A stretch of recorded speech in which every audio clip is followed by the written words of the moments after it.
3. We are live. Live? Great. Perfect. Alrighty. Hello and welcome. This is session 16 of Roll for Severity's second D&D campaign. We stream live every Sunday at noon.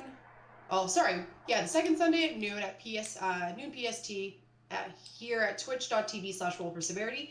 The alternate game streams at 5 PST? Yes. So 2 different times. We have some people from, all over the world. Changes up the times a bit.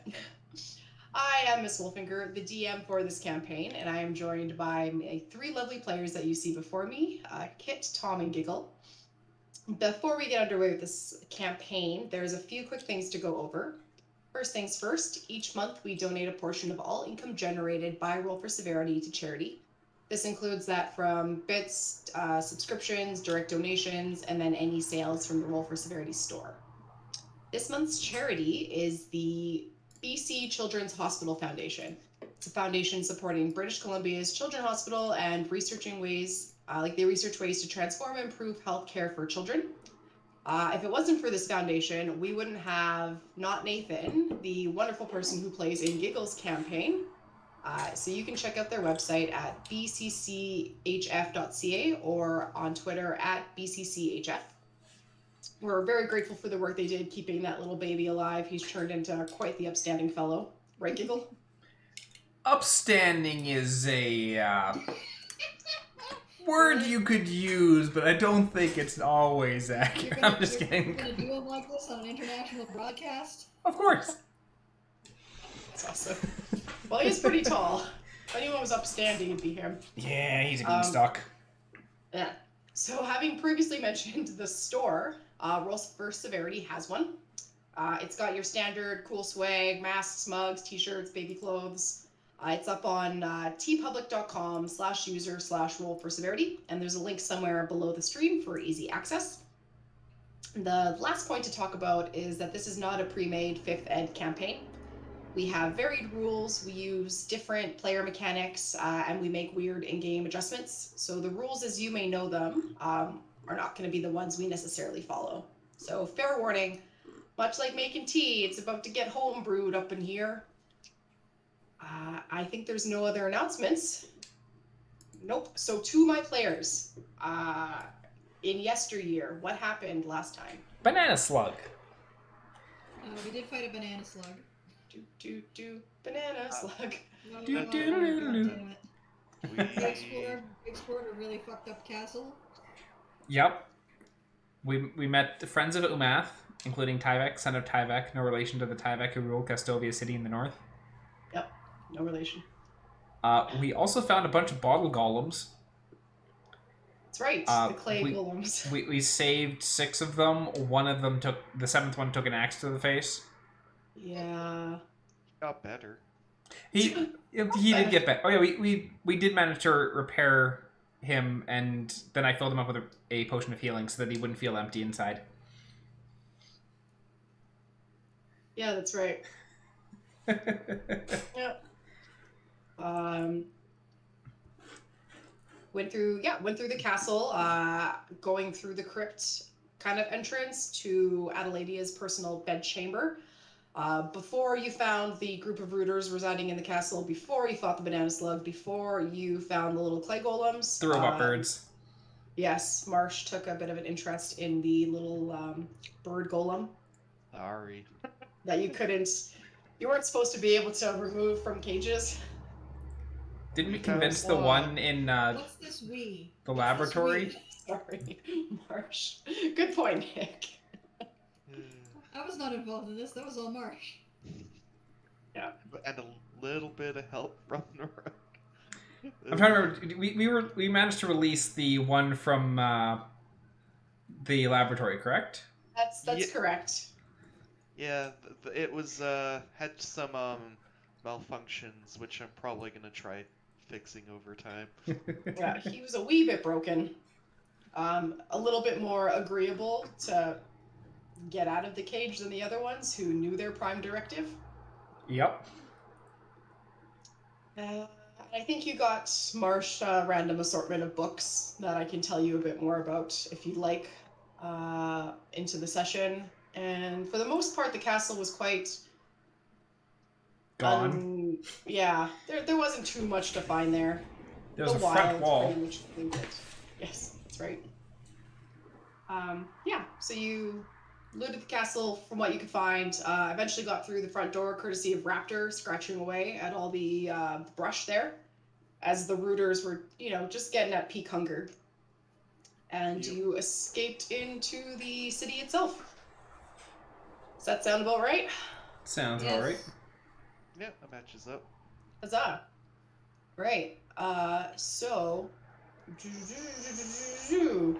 you've left the decrepit castle in Elderberto City.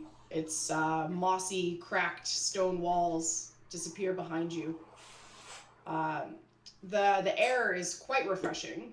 It certainly feels safer knowing you've left the hungry group of rooters behind, and you can all breathe just a little bit easier now that you're out of the castle. One's left to wonder if Umath, back in the lighthouse, knows how good his family's doing. Their swanky new residence.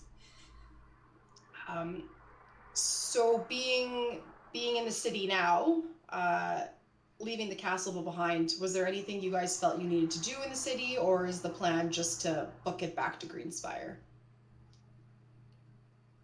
I think the plan is just to go back to Greenspire. Yeah. I don't think there's anything in particular that we're going to find in the city, much less find that's useful. Yeah, I don't think there was much in the way of what was going on in the city. I think one of the things we did want to do on the route back was check where the other group had been or where the other group disappeared. Yeah, if it wasn't like too far out of the way, just kind of stop by and take a look at that. But Yeah. like, in regards to the city, it just kind of seems like anything that's not magical isn't gonna make it. So, kind of, I don't think there's gonna be too much here. Perfect. So if no time is going to be taken to really try and loot houses and whatnot, anything that's standing as you go by, Endress is happy to try and do some sort of tracking to where she thinks the group might have been ambushed when they had grabbed the totem from the city, the second cursed totem. She's not making any promises, though, about being able to track their trail, since it is a little bit older. Are you guys going to assist in her trying to find any sort of trail? Oh, yeah. All right. Yeah. I'll say then. Not my strong suit, but I can do a perception check probably.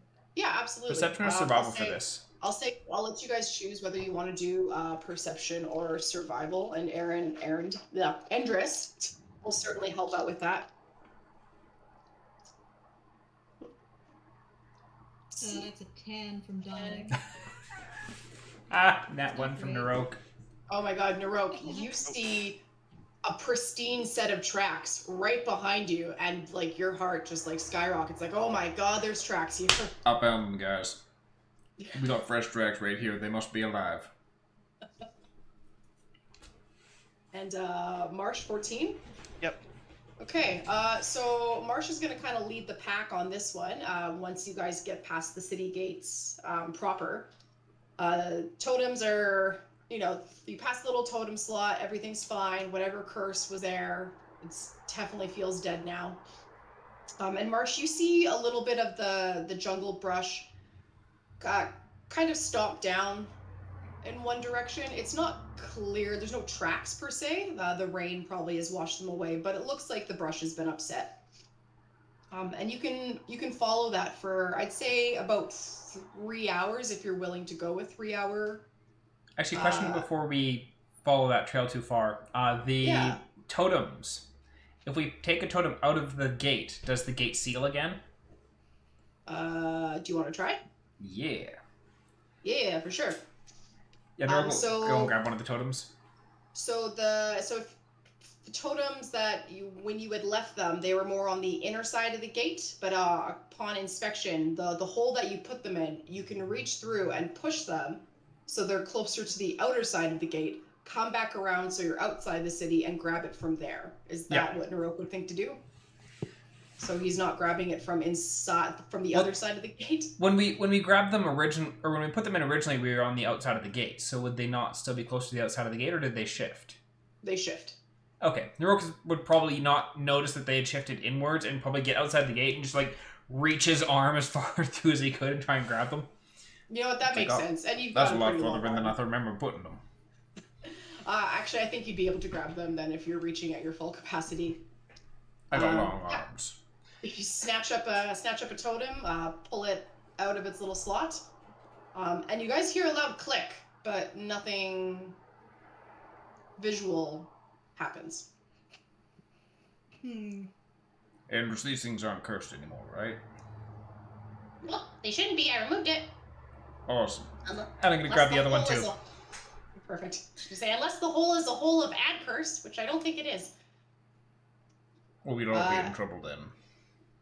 When you take the second totem out, you hear another click, and then the ground shakes a little. I'd say for like 3 seconds, the ground below your feet is kind of shaking, but then it settles, and no gates close. Nothing changes. I'm sure it'll be fine. And I'm just gonna throw those in my chest and then follow along with Marsh and them. Keep the totems. Yeah, perfect. Okay. The path that Marsh has followed is more or less kind of on the way. It's not the direct path that Endris had led you on, but it's still leading back towards west-ish. So it's not terribly out of the way for following it for a while. And I would say it is 3 hours before you get to the end of the trail. If you guys wanted to quit before that, and because you thought it was too long, you certainly can. But if you're happy going on the trail goose chase, I'm fine with that. 3 hours is too long. Yeah, I think that would be fine. And either way, we're moving away from the city and probably towards generally Greenborough anyway. So Greenspire? or Greenspire Yeah. anyway. So More or less. Okay. So yeah, Marsh, you're taking up the kind of the trail on this one. You got the best roll there. Endris is keeping her eyes out, but she's getting distracted by things to like catalog in her journal and stuff. Even though this is not completely new and you guys made it to the city in the first place, she still finds whimsy and wonder and everything. But I'd say, Marsh, after a while, the trail that you're kind of following, which was just cleared out brush, you're seeing drops of blood. And maybe, I'd say like 300 yards in the distance from the first drops of blood, you see 2 slumped over forms in the jungle grass. Well, might What do be you want to it. bet those are members of the previous party? how fresh is the blood? It's not red. It's definitely browny. It's not fresh at all. Okay. Like, you know it's blood because you know what dried blood looks like because you're scoundrels, but Yeah. not fresh at all. Okay. Okay. I'll like just slowly approach with a long stick. Poke the dead body with a stick. It's awesome.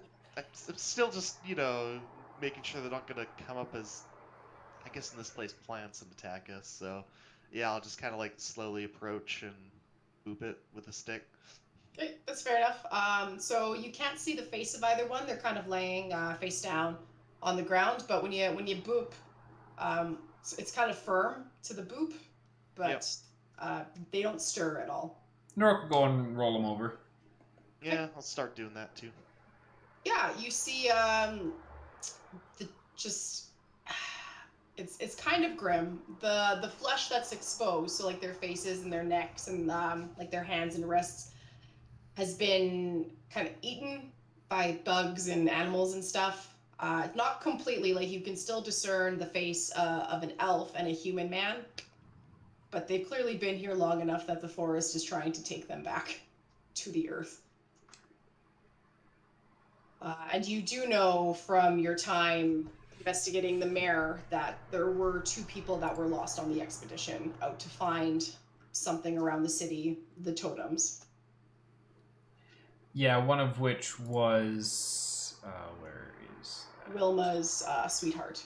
Yeah, because the mayor was a jerk and didn't want his daughter dating some. What was he? Brain Pretty sure he drawing a was a blank. The person who makes clothes, tailor. Yes, he was a lowly tailor. She was the mayor's daughter. Yeah, he had some lofty ideals of the hierarchy of society. That's fine. She got eaten by a plant. Do they have stuff on them? Together in death. Yeah, you know, if you want to loot the bodies, each one has a dagger on them. The elf has 3 gold in a pouch on him. Wow. I'll They take were. the 3 gold. They're quite unprepared. Well, I don't What think are they we were gonna trying to buy pay out off here? the enemy. It's more than a dagger was like specifically what I was thinking of, but oh well. That's fair. It may have been that the people they traveled with could have taken their supplies for themselves to survive the rest of the journey. Mm. But who knows? We weren't there. What does it look like might have killed them? Would I be able to roll like a survival check or something like that to see like Yeah. what might have been what murdered Roll them? for cause of death. Exactly. Do that kind of autopsy check. Woo! 19. Dr. Naroke. You just pull out some spectacles. No one's seen them before. No, you He pull takes the glasses. spectacles off one of the dead bodies. Exactly. Exactly. It's all becoming clear. Oh yeah, I can see this clearly now. This is why I don't think I like that. Attacks. He's needing glasses. That's great. Yeah, the cause of death to both of them. It was hard to see because they were wearing dark clothes, both of them. But upon a closer inspection, you see the caked on dark dried blood of their stomachs, their bellies being slit from side to side. Oh, these boys are murdered. I wasn't expecting that that. doesn't look like a monster death. That looks like that looks like a we'll just leave them here and keep going kind of death.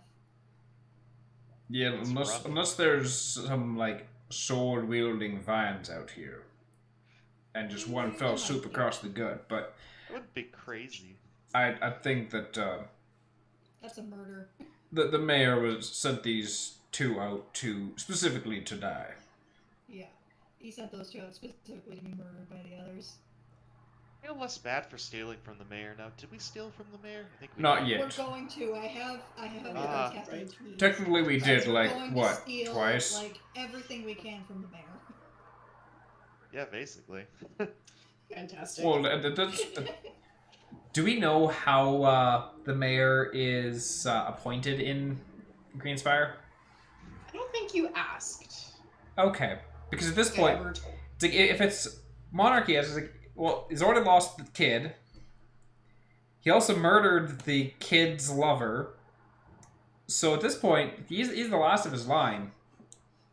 Who's up for who's up for overthrowing a monarchy? Regicide!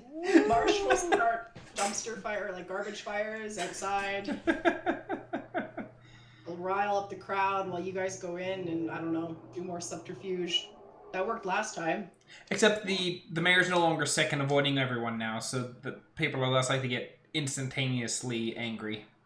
I That's feel true. like there's something else we could get them angry about. Like the fact that we could say that he had his daughter and her lover murdered. Yeah, there is that.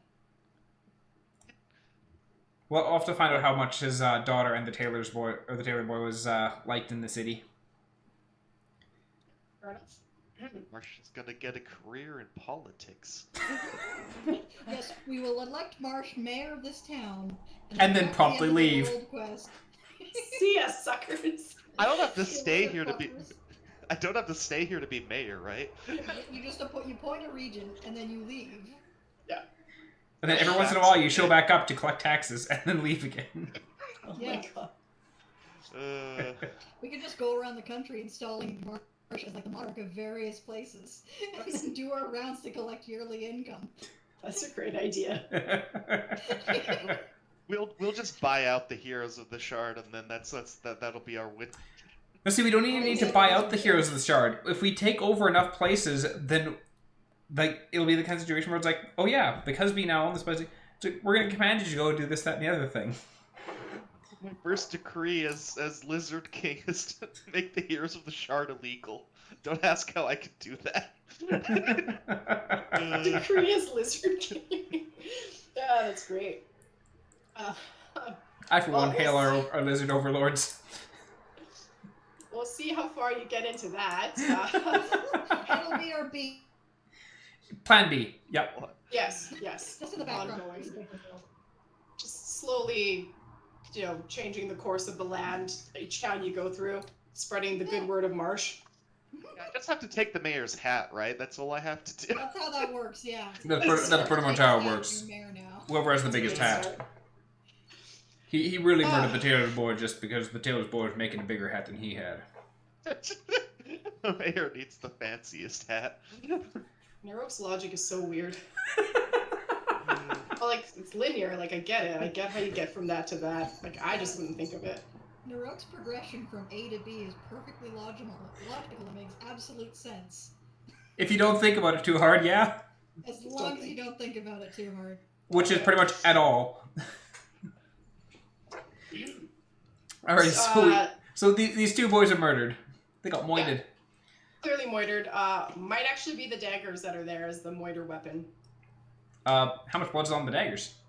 Yeah, they're bloody. I should have said that. Bloody daggers. Do we take the daggers? Is there any identifying marks on the daggers?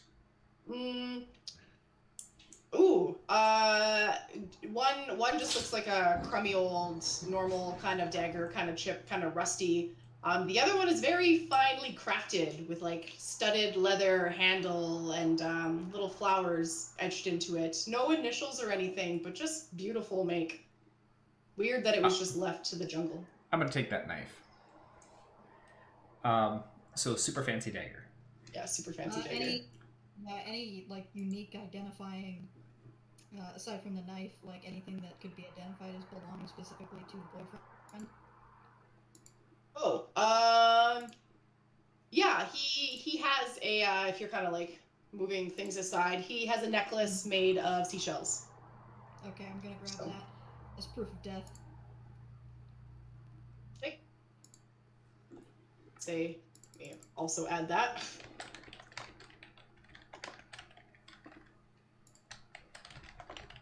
Just done with the bodies. Done with the murder scene. Yeah, I think so. We can just let the jungle have it now. Yep. Great. I don't feel like hauling bodies back. No. There'll be some happy plant people if they explore a little bit. Exactly. Last time you guys brought a body back, it came back to life and you had to kill it again. Yeah, we're not doing that. We don't fall for the same shit twice.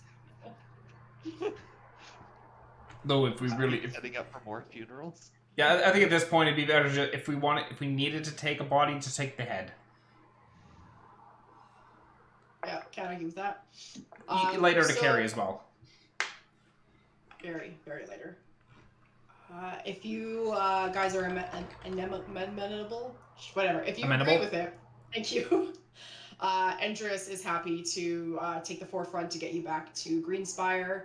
She's kind of exuding more of a confidence than she ever has, because she's met her heroes, survived the time shenanigans in Greenspire, got you safely to the castle, got you through the crypt, and she's just kind of high on life right now because she feels very accomplished. She's been doing a great job. She has. She also helped us break into the mayor's house, and that's right. The super sassy I can get you fired kind of thing at the library. At the library. Yeah, you introduced her to a taste of crime, breaking into the lighthouse and stuff. You started her on the life of crime. It's fine. It's fine. So, the pace in which she walks and the care that she was taking before was very oh my god, okay, we can't die. We're going here. She's using her intuition sense, but now, she's not even looking at her map, and she's kind of running by intuition, but there's no hesitation. So you guys are making fantastic time on your way back to Greenspire, both from her familiarity of the area and just, she's got her second win. So, Endress, after, like, I realized that we had hired you on essentially to get us in through the castle and out. What are your plans next? Well, I suppose the plan was always to find another boat to take me back south, so I can be on my way to the university.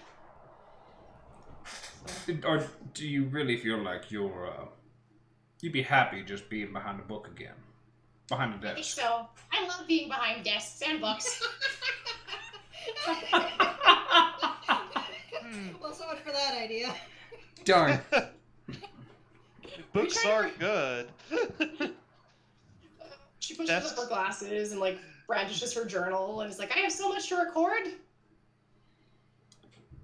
Because while it may not be your area of expertise, we still have more artifacts which we need to acquire. And you have proven yourself resourceful up to this point as well.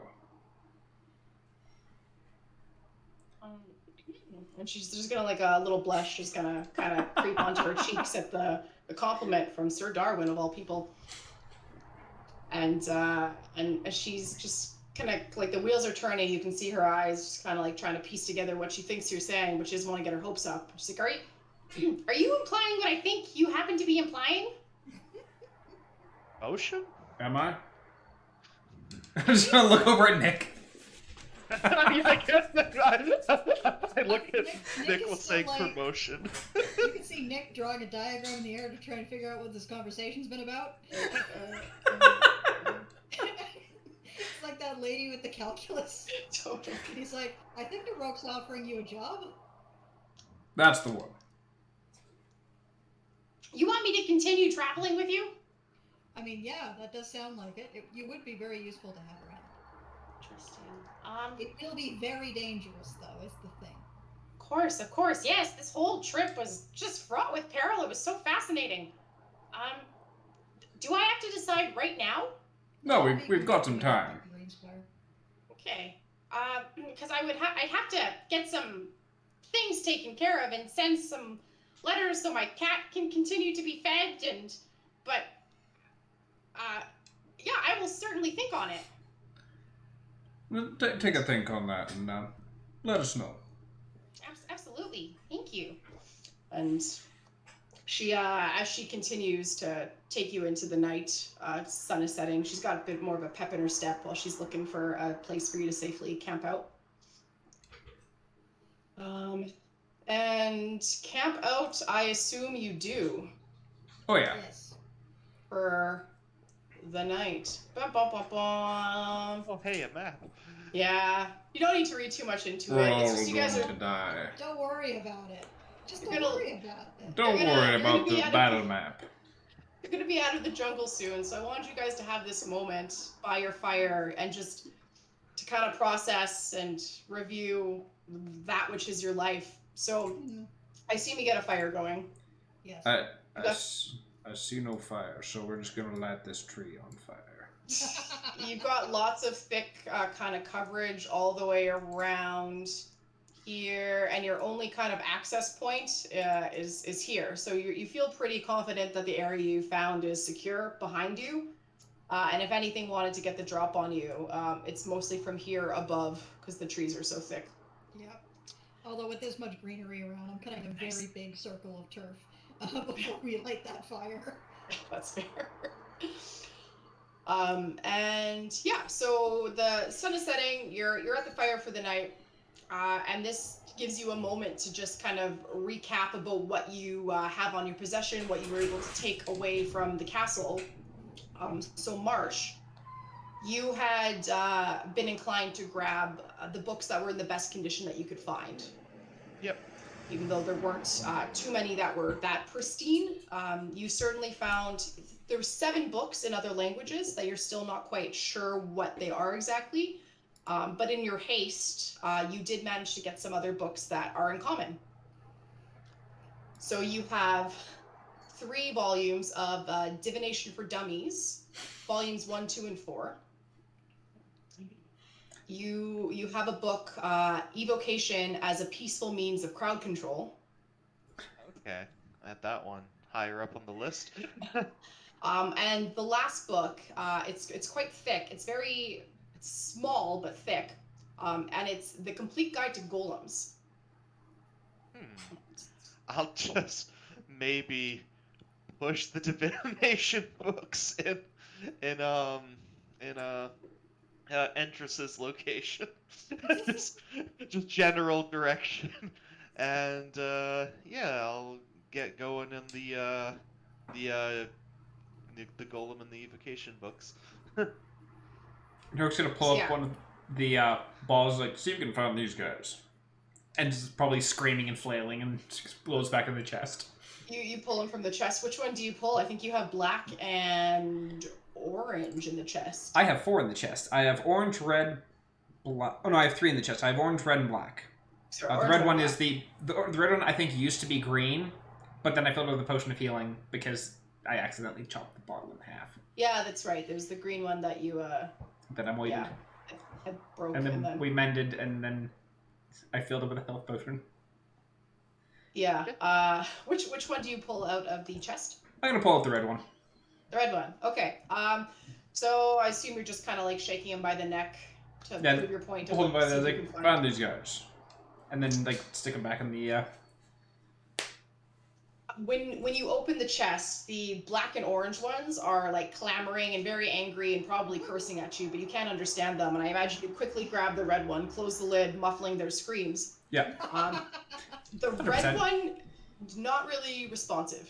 Just still like eyes are still closed, limbs are kind of just like limply hanging. Yeah. So he doesn't have the same fight in him as the other ones do. That's fine. That means it'll be easier to put him away. Exactly. When you put him back, same thing. Like suddenly the screaming is like, and then you put him in and muffle it. So the potions are still wily, and I imagine would be the same in the bag of holding.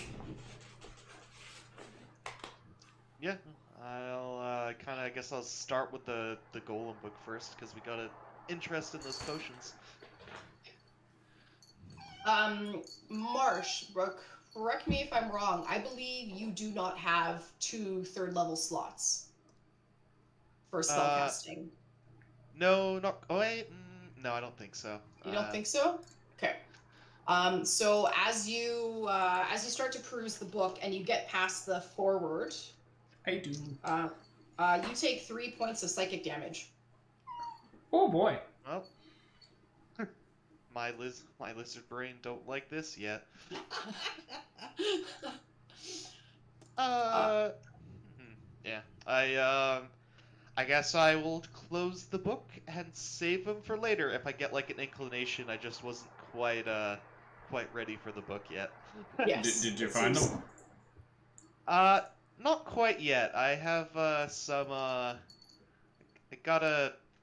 don't quite get it yet. Did the book have Hopefully soon. pictures? Did the book have pictures? Yeah, I would say there's pictures in it every so often, by all means. And you We're just gonna you reach out for the scroll. book so you can flip through and look at the pictures. Yeah, go nuts. Are you just looking for pictures, or are you trying to read what's there in common? Reading things like anytime I find a picture, like read what the picture is. All right. I'm gonna assume you don't have 2 spells, at least 2 third-level spell slots. I do. You do. I do. No way. Okay. Yeah. So as you're reading the book, I don't know. Yeah, you're just able to like read the little footnote of what it is, like oh, a tree golem. Well, why would anyone make that? And blah blah blah. So you can definitely read the book. Do I eventually find pictures of the bottles? Yeah, you do. What are they? How do we make the red one more lively again? Alternatively, how do we make the other one shut up? Right. So the notes in the book about the golems are that they're completely experimental. And I should say that this complete guide to golems, while the first bit is very comprehensive and like official looking, the latter half of it reads more like a diary. There's still some blank pages as if it was meant to be filled with more information and stuff.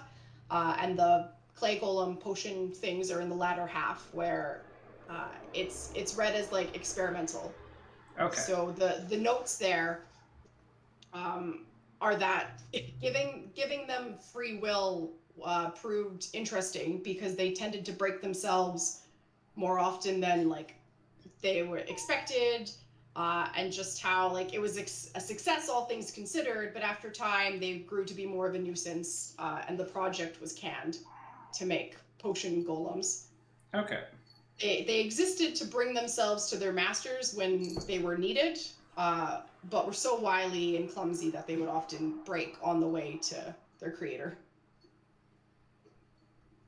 Yeah, I'm not surprised. I wonder if I can teach them how to play fetch. Thoughts for when I have them in a closed room. Oh, Naroke will just continue flipping through and just taking a look at pictures as he's going through. Yeah, fair enough.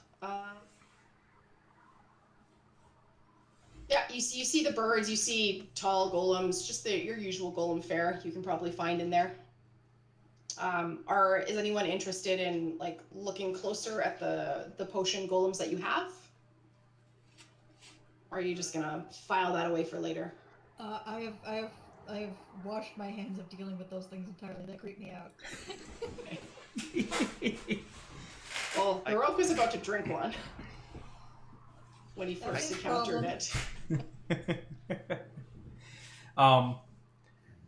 it. Is there any way for us to identify like what each of the potions are?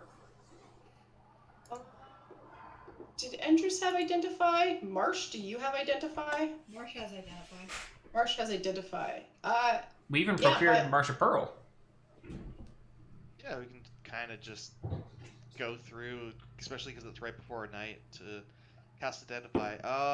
The thing is, I could do like one potion at a time, and I tonight have, I have like, technically, hoping we don't get attacked in the middle of the night, I can just burn all like 5 of my slots and get all of them. Are you able to ritual cast it? I don't. Let me double check. Do you have they ritual are. casting?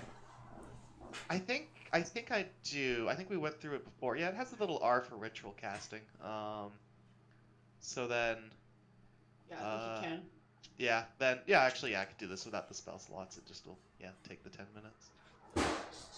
Yeah, perfect. So I guess do you care about the order of the?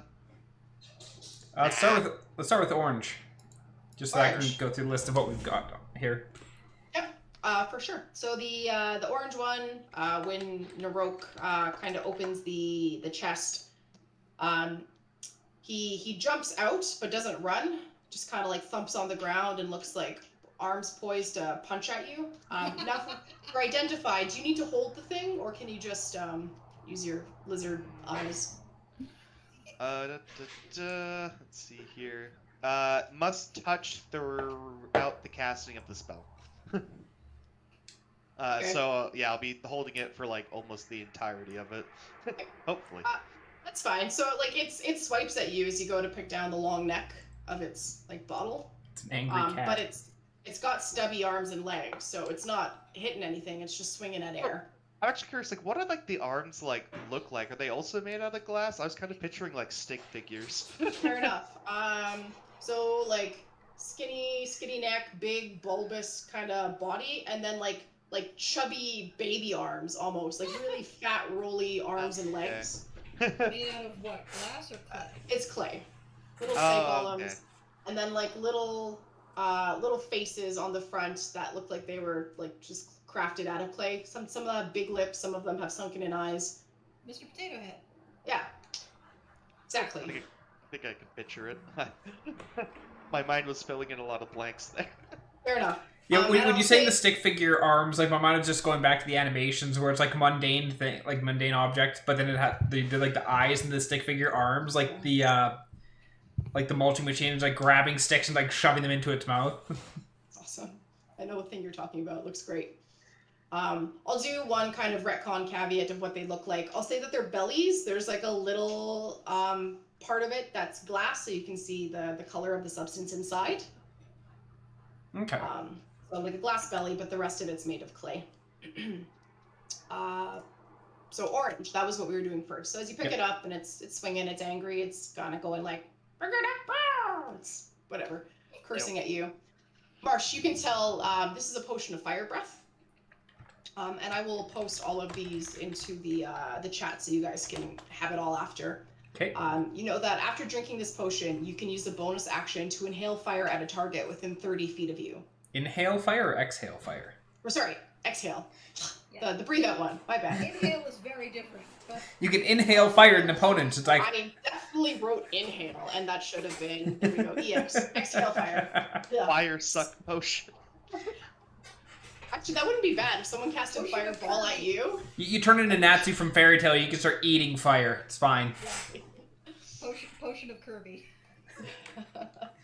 So, potion of fire breathing in the orange one. Black. What's next? Black. Naroke, you were about to drink a bottle of ink back at the lab. Close. That would have been not very tasty. The red one already has the potion of healing. Pink, that Endress is holding on to. So Potion of Endress. shit black. Pretty much. Sure. Endress will pass it over. Oh, I guess it was in the bag of holding, but yeah. You grab it. It's a filter of love. So the next time you see a creature within 10 minutes of drinking it, you become charmed by that creature for 1 hour. Or the drinker becomes charmed. Okay. Blue. Blue. You identify that as a potion of water breathing for 1 hour. Needing a potion of water breath. Yeah, I guess for you. And yellow. Yellow, laughing, like a laughing gas, but liquid form. So Tasha's hideous laughter in liquid form. If it's like an area of a... Is it like an area of effect, or is it like a one-use kind of thing? Is it potion of Joker gas? Kind of. Except they have to drink it. What you can discern is you don't need to drink the whole vial, but if you drink from it, it will cause you to laugh uncontrollably for 1 d10 minutes. Huh. Awesome. Well, Yeah. I don't know how that'll come in handy, but you guys will find a way. That'll be simple, because then we just start dropping like drips of that into people's beverages at like a party or something like that, and then just watch the entire party burst out into laughter. Just spike the punch bowl. It'll be the best party ever. Maybe we might as well give the ink one to Endress, I guess, because she's the only one constantly writing. Here, Endress, have an incredibly angry bottle of ink. You know what? She will take it from you, like unsure if she wants it or not, but she'll grab it if you reach it over. And as soon as she grabs the neck of it, it stops its kicking and screaming, and its arms kind of go like just droopy at its side, and it looks up with her with big eyes, and just has no fight left in it. So Endress is kind of like, That's weird. I don't know. Do you think it'll run away if I put it down? I don't know. Put it down and find out. she's gonna shake it, and its arms will kind of flop around. Yeah, and she'll set it down beside her at the fire, and it just kind of like is looking up at her. It's not freaking out. It's not running. It's not fighting. Just. Don't your golems just choose people? It's like, you write a lot of books. Sure, I'll hang out with you. So you have a little clay potion golem just hanging out at your campfire with you guys. Well, Okay, if it's that's based fine. on whatever's inside that they're like, this person will use this, then that explains why the red one's not fighting me, because I likely get stabbed a bunch. Huh. Interesting. Esmel's like, I should make a note of that. It's weird logic, and it works. Only you, Naroke. I really worry whoever the laughing gas potion wants to hang out with. I pick up the laughing They're gas probably potion. crying. Yeah, so books, golems. I can't remember if there's anything else you guys needed to. Does Yeah, anything no, happen but when There's Nick anything picks else up in the there yellow? that was good. Does the laughing potion one do anything when Nick picks it up, or is Yeah, it still it's kinda fighting? It's spitting at Nick for sure. It seems Okay. kind of ornery, Oh, annoyed. okay. I don't know if I feel better or worse about myself, and then I put it down again. Right on. Are you guys trying to test the theory of if the potions are in tune to some people. Yeah. Oh, well, in that case, let's say pink doesn't fight Nick. Yellow doesn't fight Naroke. And orange also doesn't fight Nick, I guess. Why not? Yellow doesn't And- fight me. And blue does Apparently, I not need fight. more laughter in my life. Either that or my entire life is just a joke. Question. Orange is fire breathing, right? Correct. I have questions. I am concerned. I don't know. Maybe it has something to do with, I don't know. Fire seems to be more of a Naroke's thing. I mean, he likes the gauntlets a lot. So I guess I'm just gonna keep the filter of love and the potion of fire breathing. And unfortunately, Marsh, potion of water breathing doesn't seem angry at you. Well, I mean, technically, I can't hold my breath forever, so it won't be useless. I guess I'll take it. Okay, so Marsh has blue. We said that. Make a note. So Nick has pink and orange. If you guys want to keep them based on whatever stops fighting you. So Naroke, you've got yellow and red. Endris has black. And I think that was all. And then Marsh is blue. Yeah. Oh, weird group of notes. So pink and orange were Nick. Correct. Yeah. And Marsh, you would know this from Identify that the potions, you're not limited in who can take them. So Yeah. their disposition does not anyone could theoretically drink from it. There just might be more screaming. Oh no. And you wouldn't drink from the black one, obviously. Or would we? I mean, I almost did. Someone was going to. Yeah, who I needs remember- to puke on short notice? I remember when you said it, you're like, I'm trying to figure out if Naroke would just like take a swig, and it was like, please do. Just please do. You're gonna think it's poison. Salty. But then he didn't, so woe is me. I mean, it still would have been right in Naroke's alley. It just like roll the intelligence check. Is he just gonna like pop this open and take a swig and find out what it is? Yeah. Ice testing is like kind of one of the ways to figure out potions in D&D, if I remember. Yeah, that's true. Definitely have done it. A little sip. And then green, the one that kind of got away. Who knows? The green one's now red. It's fine. We don't talk about it. Oh, right. You're not mentioning it to the buddies. Okay, I think that was all the loot you got from... Oh, and I don't know, the bird. Are you interested in interacting with your little golem bird friend? Yeah, I kind of imagine that, like, the casting, like, 6 ritual castings of Identify would take up most of the night, but if I have more time, I would actually, like... We also need to roll start 6 trying to surges. tinker with it. Oh! Oh, shoot. Identify's Yeah. on cantrip. My apologies. It is not. I completely forgot about that. So let's Do we let's have to roll like 5 different? 6 surges. Okay, I'm doing it. I'm doing it. Yeah, you just do the roll One. 60-20, and then it'll roll all of them, and then you can still see which ones was rolled. You want to do it? Oh, okay. Well, that was fine. No seems like surges. it's safe. Yeah. Everything went well. I think you had done a little bit of insight checks into the first bird golem you saw, Yep. and you knew that it was sort of like a way of they were intertwined and they could communicate to one another no matter the distance, or at least the distance within the castle. So they're sort of like walkie-talkies in a sense. But we only have one. Correct. So it's not a very functional walkie-talkie. Correct. I'm surprised you have one. maybe after a while I could maybe potentially make a second one, but I think like the first thing I have to do is like I don't know if Marsh is smart enough, but I want to try to like figure out how to like you mentioned it before, but like change its like prime directive. Yeah, Because I felt like the only reason it went with me is like that part was kind of like fuzzy, so a little damage in the noggin. I want to try to get it to hang out with us, but then again I don't like Marsh is like kind of smart. I don't know if he's that smart. Just gonna mod this bird. Basically, Well, I think you eventually give it some time and maybe study that book when you're feeling really scholarly, and it might get you somewhere. It's a Yeah, future project yeah. for the king. I'll Lizard King. I'll just kind of like every now and then, yeah, during a rest, I'll just like mention. I'll just play around with the bird and stuff, and eventually something might come out of it.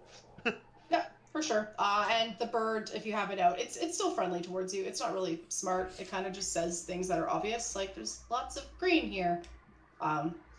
It's not a very inspired conversation with the bird golem on your travels back by any means. Yeah, I don't really like ever kind of like reply to it. I just kind of let it say whatever it wants to say. Absolutely. So night befalls you. It gets darker, a little bit cooler. And I'll just have everybody roll me their perception checks for their watches. Okay. So just needs to roll. Perfectly average. Perfectly average.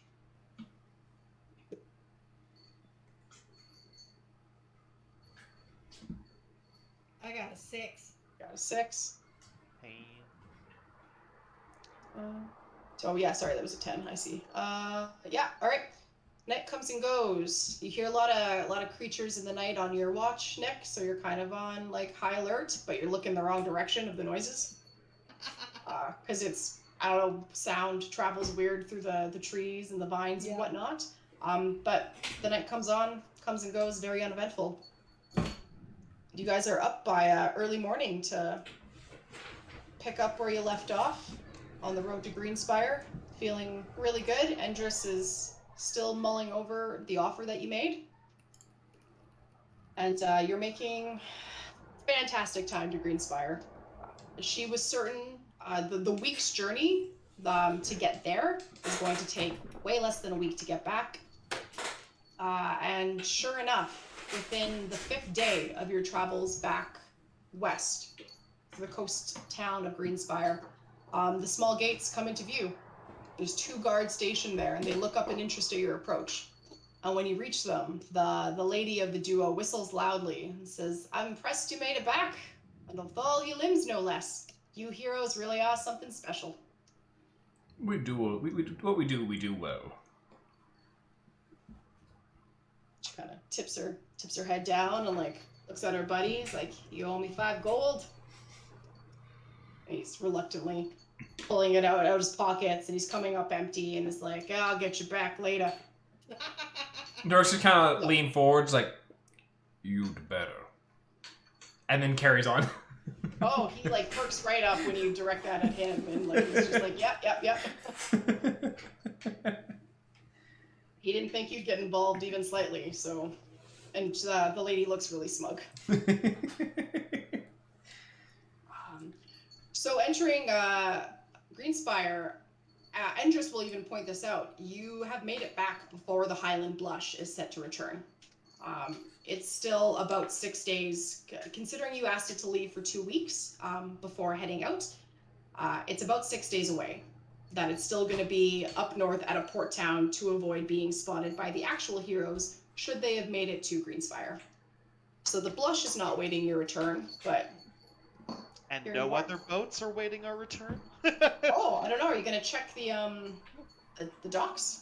What's your world's your oyster? I would like to sneak down to the docks and do some recon to see if anyone else has maybe showed up being incredibly pissed off. Yeah, absolutely. I have a map dock that isn't filled with crabs. Probably not. Yeah, you can. It's fairly small. It's still filled with crabs. Yeah, it's the crabs are still there. We're not gonna go to it. You guys remember? There's a beach. There's a dock. There's a bunch of crabs. I murdered one with a rock. It's You all murdered good. them several times. We murdered those crabs several times. It's fine. Yep. And we There- got to there's devour this- the same crab several times. That's true. That poor thing. In multiple different realities, he's still dinner. What a sad lot in life.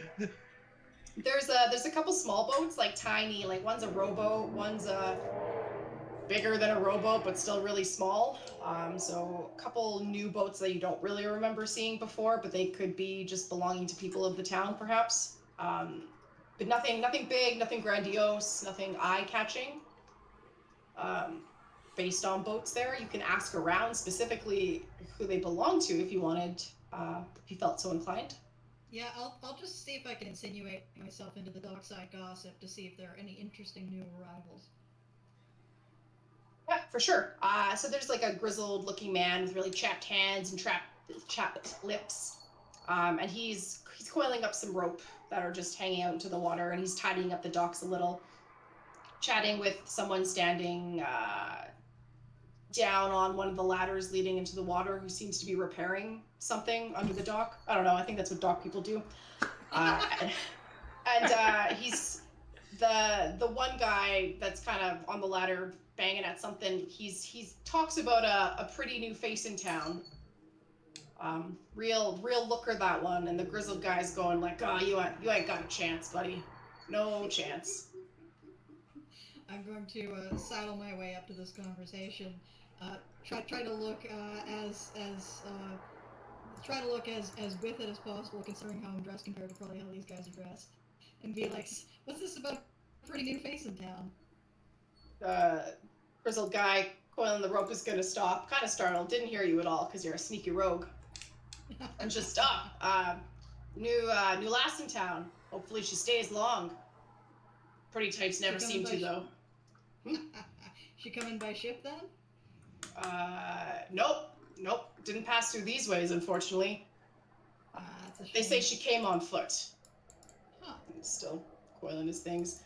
And then the guy fixing the dock kind of pokes his head up now that you joined the conversation, is like, "I'm gonna do it. I'm gonna ask her out." Tell you what, I'll be your wingman. You want to go talk to her? I'll go with you.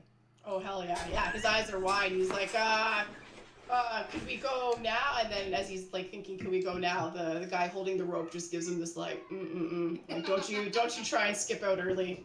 And kind of deflates a little. And was like, come by later. Yeah. Where's she staying? Maybe I can meet you there. Tally's Tavern. Tally's Tavern? Gotcha, thank you. Nick's gonna go seduce the pretty new lady in town. Nick is very gay. But if nothing else, just to spite the person on the dock. No, I'm gonna cut back to the group. And I was like, okay, so there's a new person in town. Might be trouble. Came overland on foot. That doesn't sound too crazy. I mean, doesn't this town get visitors? From the town, does it look like the kind of place that gets visitors? It does not. No. From the Heroes of the Shard, were any of them female? Yes, there were females. Were any of them hot and female? Subjective. I mean, lots of people find gnomes very attractive. Me being a short person, so, I'm pro You pro might be gnome. talking about a gnome. I didn't ask. Which ones were which was the females of the barbarian, human barbarian, and the druid gnome were female. The rest were males. And the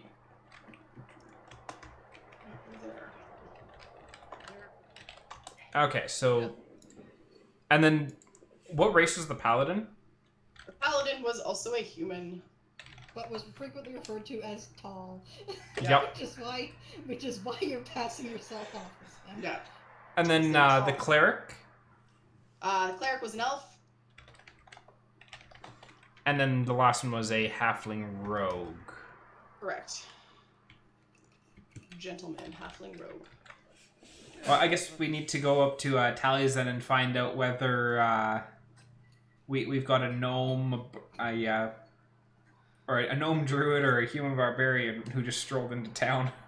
I don't think we have to be too worried. Again, they had especially if they arrived by foot. That's feel like that would be a very long trip. Yeah, we want to be careful that nobody refers to us as the heroes of the shard within earshot of this person, though. I remember that like Naroke got armor, but it didn't. It seemed to imply that we were the heroes of the shard. Did it? It just said Beast. something else. Beast. It just said beast. Okay, that's Also, it does not fit. No, it does doesn't. not fit. It is very tight. We probably don't have to worry about that. Yeah, I guess maybe Nick could scout ahead first, and then Yeah, I'm gonna you know. as the one least likely to draw attention in a crowd. Let's And put it then- that way. And then worst case comes to worst, if it is one of them, we'll maybe plan it from there. Yeah, so I'm going to mosey my way over to Tally's Tavern. Worth mentioning, when you get back into town, if it was okay with you, Endris was just gonna pop into the tavern because you still have rooms there since the heroes had paid in full. Yeah. So she's gonna like excuse herself of just like I would like to wash up, just have a minute to myself. She's gonna go do her own thing. Oh no. So Because if she this, excuses. I'm just thinking, it's like if Endris has gone to excuse herself to go to the room, and if this person is from the Heroes of the Shard and has, because the rooms are for the Heroes of the Shard, and we're to stroll in there until the Endris like, oh hi, I've been helping Darwin along. It's like, you've been what? I'm gonna be optimistic. It's not gonna be the worst case we're expecting. You should always expect the worst case scenario. We're gonna turn that bar into a pile of rubble after this fight. Yeah. We can just stay in the tailor's house. It's not like he's using it anymore. Worst comes to worst. Okay. So yeah, I'm making my way rather stealthily to the tavern, trying to blend into the crowd, not draw too much attention to myself to see if I can scope out this person. Yep, for sure. The streets aren't busy with just like lollygagging. The people that are there seem to be working, coming to and from the docks, or heading to and from an establishment on a mission. And as you approach Tally's Tavern, the familiar passage because you've been there all the time, you do see a tall woman with a cloak over her head. She's kind of like doing that cool thing with her arms crossed and one foot out in front of her. She's resting against the back wall and the other one kind of hooked around her knee, looking kind of out of place, looking kind of shifty. Ah, the Aragorn. All right, fair enough. Scale of 1 to 10, how buff is she? Yeah, scale 1 to 10, how buff? Ooh, like a solid 6.5. She's not crazy buff. Yeah, so I'm going to insinuate myself. What time of day is it? You guys got into town around mid-afternoon. Okay, so is there much of a crowd in the tavern yet? No, there wouldn't be. Okay, so I am going to not go fully inside because I would probably be noticed almost immediately. Is there an external entrance to where the rooms are? Oh, or do you have to go into the front? Or do I have to go through the common room? Yeah. I see what you're saying. You would have to go into the common room. Yeah. Okay, so I'm going to back out. Go back and meet the rest of the party. And be like, Hello? okay, so it's a very tall lady on a like 6.5 on the buffness scale. Does that mean like Looks like- 6.5 on the barbarians?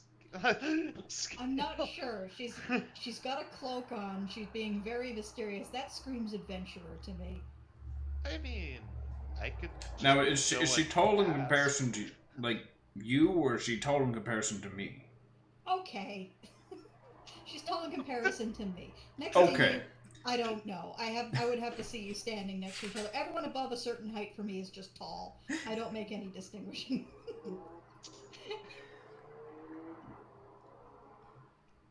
Are you talking within not earshot but like eye shot of the tavern, or do you guys like? I think we're around a corner, sort of like doing our way around a corner, looking at the tavern. Lovely. after a moment of Naroke being like, well, how tall is tall? Wasting valuable time. The woman of the hour, the woman in question, comes around the corner. And she pulls down her hood, revealing very long, pale elf ears. She's got a dirty blonde bob and dark gray eyes. Oh, okay. I guess Probably we're good. probably not a human barbarian. Probably not a human barbarian. Unscatter. That scattering's not suspicious at all, Marsh. You look up, you all bolt in different directions. And if Marsh is a lizard, he can bolt. And then Raptor doesn't know what's going on and just stays. Yeah, no commanders issued to Raptor. Raptor's just like, huh? Raptor, cover for me. Run. Okay, sorry. So how tall is she in comparison to me? Oh, lordy, she is probably like 1.5 feet shorter than you. Okay. Oh, like tall. She's tall. She's a tall elf, but not Naroke tall. Not grab the key over the acid trap and ruin the whole thing tall. Because I'm dumb. How high is the key? Oh, about 8 feet. Oh, great. Naroke's gonna take it. Yeah, that was not it. Session 1, and things were being broken. How lovely. So pulls down the cloak, big smile on her face, and says, "Welcome back, heroes." She says "heroes" with a wink. Oh. We know you. When you ask, she'll turn to you, Marsh, and say, I kind of walk forward, lean a little closer, and say, under her breath, "I work for Ginley Hayes." Ah. Wow, told you got tall. Ginley. So he has a last name. Oh, Ginley. The Yeah, as soon as- sorry. Just to clarify, sorry. I knew Marsh was trying to remember. fair enough. Love it. Ginley is our tabaxi boss. Yeah. He's our cat boy. But as soon as they say like they work for Ginley, it's just like, wow, told you got tall. I kind of look around. Oh wait, so just to clarify, Endris went into the tavern, right? Endris went into the tavern, Okay, so yeah. she would have seen Endris go in. Okay, cool. Yeah. And never go on. I was gonna say, I just gotta make sure she's just not hanging around sometimes. Oh, no. There's no sign of Endris. Yeah. You're around the corner of the tavern. And on the subject of Endris, she's gonna kind of look behind her shoulder and be like, "That girl seems nice. Is she a liability?" She hasn't been yet, She has proved extremely useful. and very trusting. Maybe a little too trusting. The fans often are. The cult following of the heroes is kind of disturbing. Oh, we know all Well, about right now cults. she We met this stands farmer. us, so. We know all about cults. We met this father farmer a while ago, and he was quite the character. Father Farmer. I'm sure you've met a lot of people on your travels that have been characters. So, more to the matter. My name is Tallow. I'm unfortunately very late in catching up with you. Inspired work, by the way, stealing that boat, but it certainly made you harder to track down. Ha ha ha! Try Yeah, your that's best. definitely something we planned. 100%.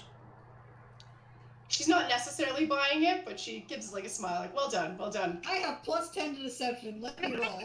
Oh, you know what? Yeah, do you wanna straight up try and pull that over on her? By all means, let's do it. It's a 19. Yeah. That move, man. Chef's kiss. She's all over it. Not onto you in the slightest. So as she'll say, now that I am here, some quick things to square up. Consider it payment for services rendered and a little extra for hazard pay. Because you'll remember that Ginley was paying you to do this, by all Yes. means, because it's not great. He owed us So every month. you will, you each receive 250 gold. Ooh. Okay. And then she's gonna say, and if you will follow me, I believe this one is owed something a little more robust. I am owed many things. Her. I think she means your equipment that you asked for. That too. She's gonna head towards the docks. Will you guys follow? Yes. Yeah. Okay. Yep. So near the dock, there's tied up to one of the posts in the water. There's a chest that's locked and like tied with to the post with a rope. Just gonna fish out a key and open it up. And I want you guys to roll your perception checks. Okay, Andrus isn't there.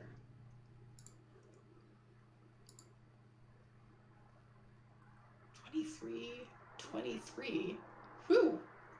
10. And 10. All right. Tom, did your character sheet break or something? Oh yeah. I'll see if I can fix Get it. into that later. Yeah. It's a convenience, but I'm not too worried. So Marsh and Naroke, as she's kind of fidgeting with the key and lock, you notice that there is a skinny man working on the dock whose jaw has just hit the floor, looking over at your group. He's like had a hammer in his hand, like stopped mid-swing, and like eyes burning into the back of Nick. Oh, God. Is this the guy who said I was gonna wingman for? Yeah. Okay, I catch his eye, I give him a thumbs up, and I point to her. Like trying to say, hey man, get over here.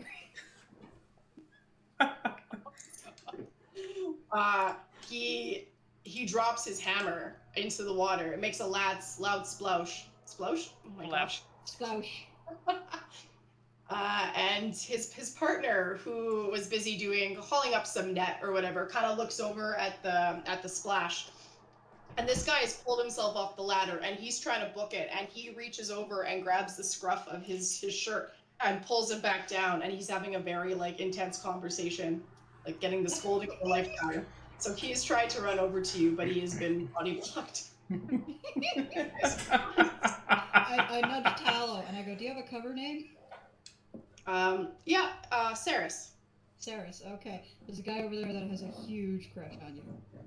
Are you interested in a little entertainment while you're here? Do you mean following through on it, or a cover-up entertainment for your story? Oh no, I just figured, he's a nice enough guy from the sounds of it. You're not gonna be here long. Might have a bit of fun, right? Oh, I see. She's gonna look over and... I do get hungry at night. We'll see. I might stay one night. Oh my! Expecting that response. So apparently she's a vampire. Neither was I. Got it. Okay. Oh, that's her business. After she says that, she pops the lid open and reaches in. It's a fairly big chest, and she pulls up this hefty, like shiny new shield and brandishes it towards Naroke. And the trim of it, there's like these beautiful etched flames. It's just, yeah, it's not going to stay shiny for long, I'm sure, but absolutely beautiful. And she's Oh, I gonna wasn't actually expecting this one to get delivered. I thought I was going to have to pick this one up.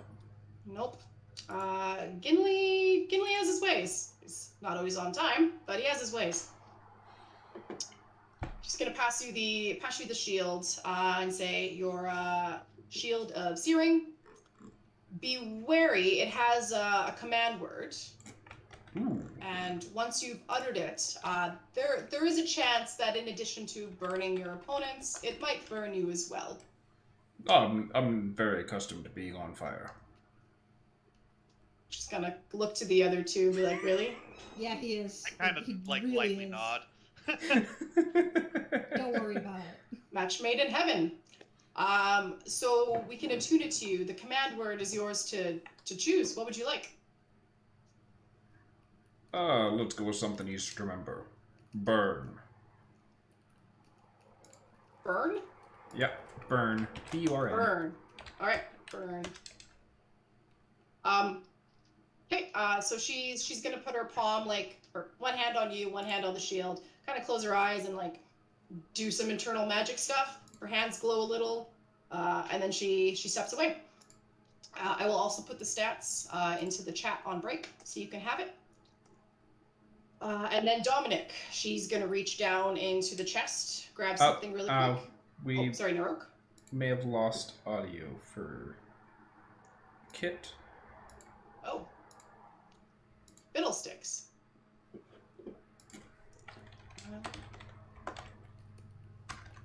Tom, we still hear you, right? Yeah. Yeah. I think I'm still here. Okay. They're just restarting Discord. Yeah. Okay. Well, in that case, why don't we? She turns to you, Marsh. Convenient. And she's going to say, so there were 2 items. Not sure which is meant for you, so I'm just gonna give you both.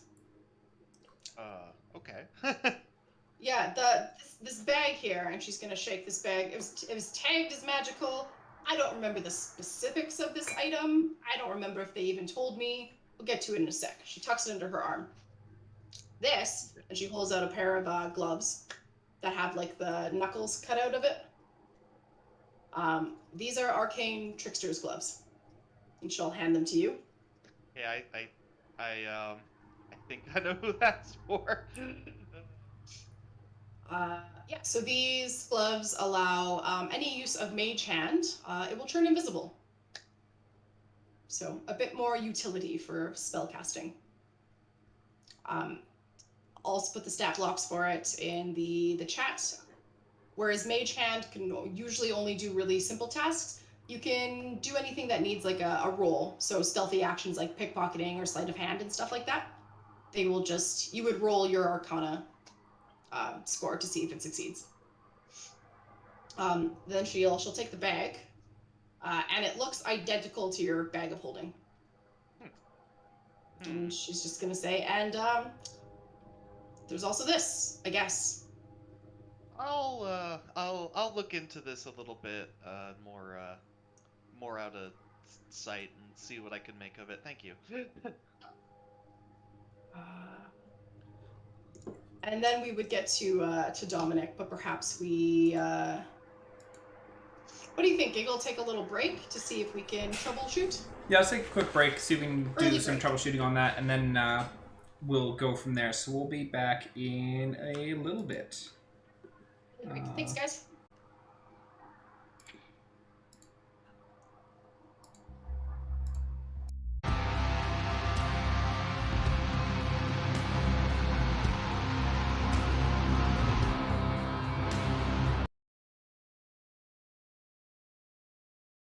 Clack and clack. There we go. We are back to live. The computer has recovered. Ask. God damn it, Pam. Everything exploded. We're blaming Everything it is on on the cat. fire. My cat may have killed my computer's microphone drivers. Don't worry about it. We don't ask questions here. No questions. So real quick for Dominic, Marsh has just received his 2 items. One was confidently like, here's your arcane gloves. The other one was, this may or may not have been for you. I don't know. Here you go. It looks exactly like his bag of holding. And Tallow will turn to you, Dominic, after fishing something out of the chest as well. And it's like a little tiny silk pouch. And she'll hand it over. And inside is a small like silver ring that fits comfortably on whatever finger you choose. It's got little, what's Dominic's favorite color?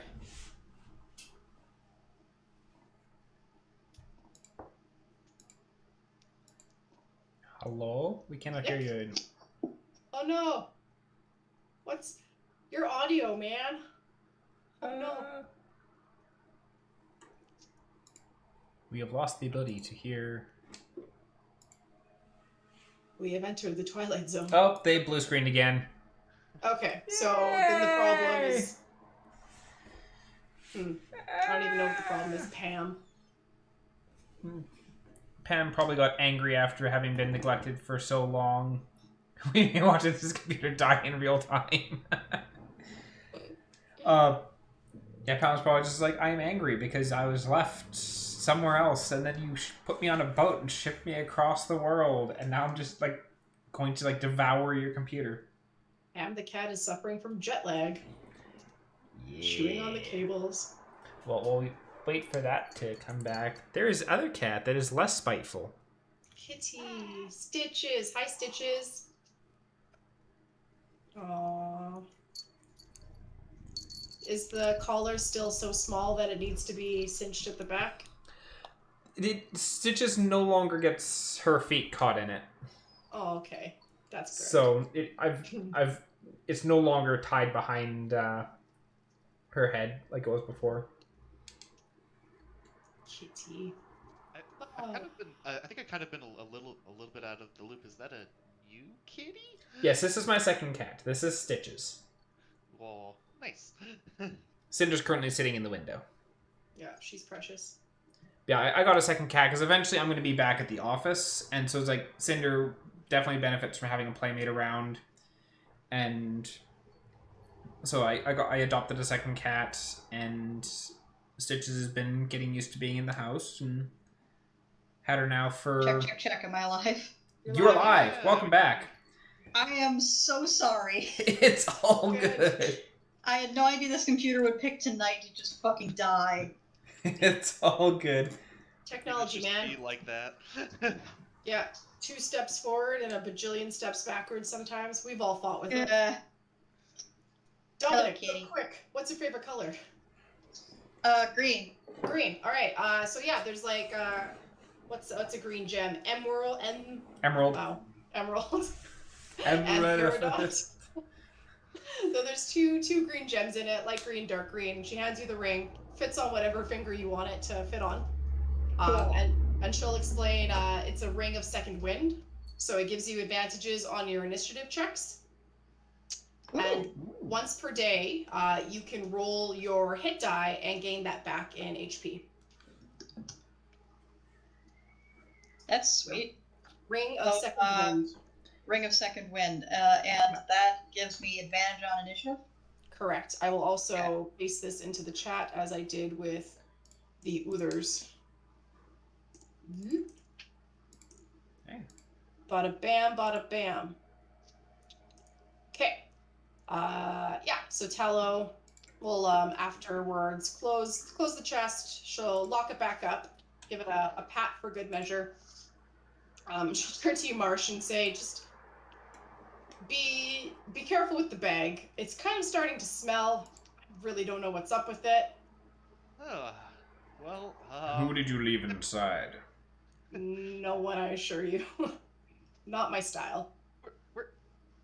where did you get this bag, or is that information confidential? Not confidential. Ginley said that he owed you some items. Sent me to find you. Had the items shipped once I discovered where you guys were holding up. So they're from Ginley. Oh, speaking of sorry, are we kind of like in kind of a little bit of a private aside, or are we kind of still on the docks? You're not on the docks, you're just off the docks. Like the guy that's really got it on for Tallow can see you and stuff, but they're not close enough that anyone can hear you. So you're kind of private.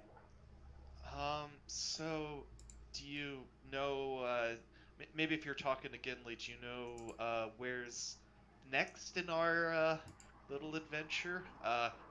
Totally non-subtle lizard wink.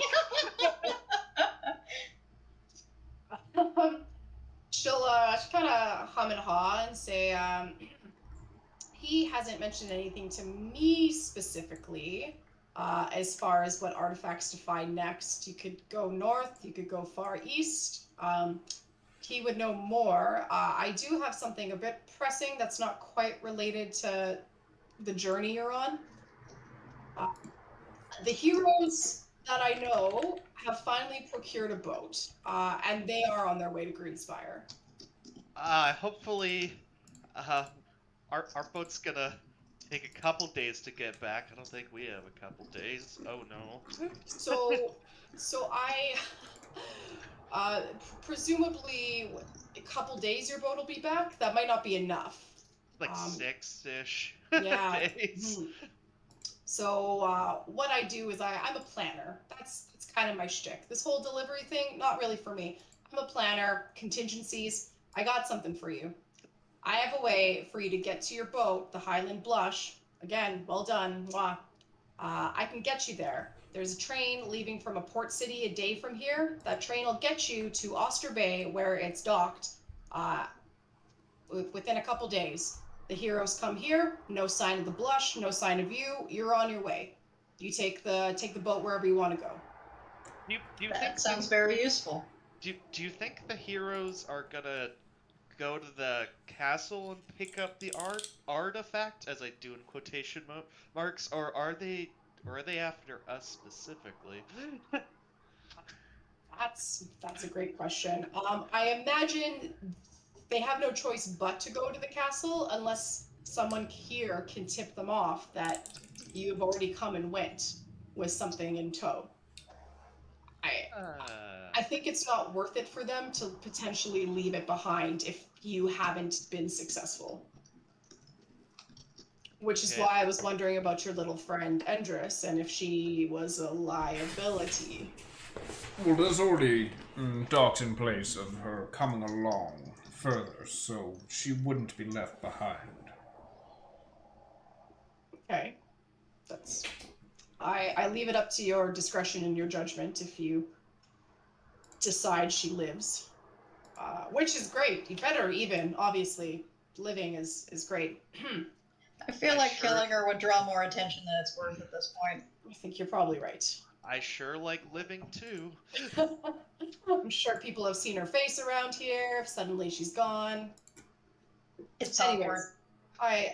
I leave your companion to you. Hmm. So if it pleases you, I can get you north on a train out of here to safety.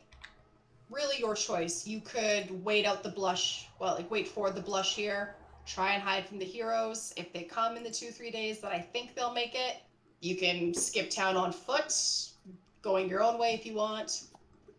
I'm inclined to take the train, honestly. We just got a couple of things to wrap up. How soon do we need to be on this train? If you leave in a day, you'll get to the Eisenbolt, the train, leaving from the village of Elmsway on time. Alright, I think that's a plan. Okay. I'd say the latest you should leave here, heading north along the coastline, probably late afternoon.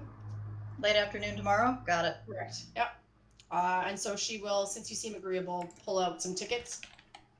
She's gonna notice, really hone in on Raptor for the first time, and be like, I think he might technically be luggage.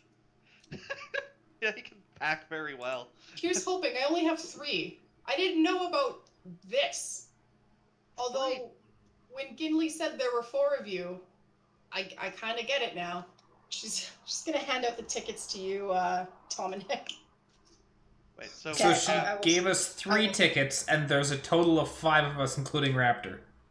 There's 5 of you, Including Dominic, Raptor. Marsh. Oh, so I think Raptor isn't ticketable. Okay. So Raptor's luggage. yeah. I don't know. She We didn't know about. it's like I don't know. It's like, would Raptor be ticketable on account of the fact that we saw how expensive it is to ship a cat across the world? I mean, I worst think comes- I think if Endris wants to come, we take her with, and I just lift a ticket off somebody at the station. Or we can just buy a ticket. However well, that works. also, worst comes to worst, I can disassemble Raptor and put him back together. Does Raptor Becomes an breathe? issue. I don't think so. Because you can stick him in the bag of holding then. Oh yeah. Because 10 minutes of air, but if Raptor doesn't breathe, that doesn't affect them. Yeah, that makes Just sense. don't put them in the bag of holding, or you might be short a Raptor. Or the bag we just got. The stinky bag of holding. So yeah, Tallow will be a little bit remorseful that she didn't have a ticket for Endris, but she didn't account for her at all. Didn't know Endris existed, really, that you had her.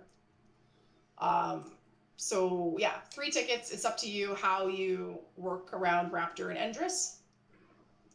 Sounds like Raptor's gonna be the easiest part, so don't have to think Yeah. too hard about that. I don't think Endris can hold her breath for an entire train ride. No. She's quite small, but no. I suppose we could always shove some of my weapons into your things. Just shove right in the box. That would be like a bit rough. You forget to take out the potion golems, and They're just like screaming at her the entire time. Yeah. So having kind of commenced business, your items have been received, payments been received. Any questions or anything you want her to know about, or send fairy messages across, more or less? 2 artifacts acquired. She knows that already, probably. She doesn't have any further instructions for us aside from keep going. Yeah. Find your own way. She's kind of unsure. Yeah. She was unimpressed of having to play the delivery man. I'm kind of, Marsh will ask, so it's like, are you sticking around? Are we gonna meet you in the next town, or? I'm, well, she'll look over at the dock, like, I guess I'm staying the night, but I'll be gone by first light. Just curious. She's got a date. She'll kind of tilt her head and say, well, it's been a pleasure. I leave everything in your capable hands. And hopefully we never see each other again. Here's open. But Oh. Marsh's awe. I look forward to the next plan you bring us. She just kind of snorts and like, undignified. You hear her mumbling under her breath about she's not cut out for this as she turns and walks away. So, you guys have a little less than 24 hours to enact whatever subterfuge you want to do in this town. Well, I do currently have a dagger, which at some point in time we do need to deliver to the mayor. Right. You want to kind of do more with the bodies you found? I was thinking just adding an extra body to the pile, but that works too. What are you feeling? Sneaking in? Well, I have to go and pick up my copy of the keys. Yep. I have to go see the fence and ask for a blue pillow. Right. I got a specific note about this. Yep. You know what? She's easy to find out in her market stall. And in fact, upon your approach, Dominic, you can see her reaching down and procuring a blue pillow. And when you approach, she doesn't even look at you. Like, kind of turns away and is like waving at somebody down the way, like ignoring the pillow on her stand. Okay, I sort of lift the pillow. Does it go jingle jingle? It does. Okay, I will pocket the pillow. Perfect. And See, just when keep you going on my way. Not even really stopping, just pausing briefly. See, when you say you pocket the pillow, I'm just like imagining like this like full-size bed pillow, and then you just like try to shove this thing into your pocket as you're walking away. Small pillow. My apologies. Small pillow to rope. That's exactly what I'm picturing. Just like full-size like bed pillow, just try to cram into your pocket. Some feathers. All right.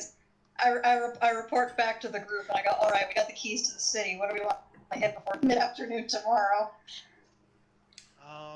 I guess we should probably do that right before we leave, shouldn't we? I think so, yeah. Early morning. Early morning. Now, that being Okay. said, is it better to do that early morning, or is that better to do that at night and just be gone first thing in the morning? Just be gone for a second. That's a good thought.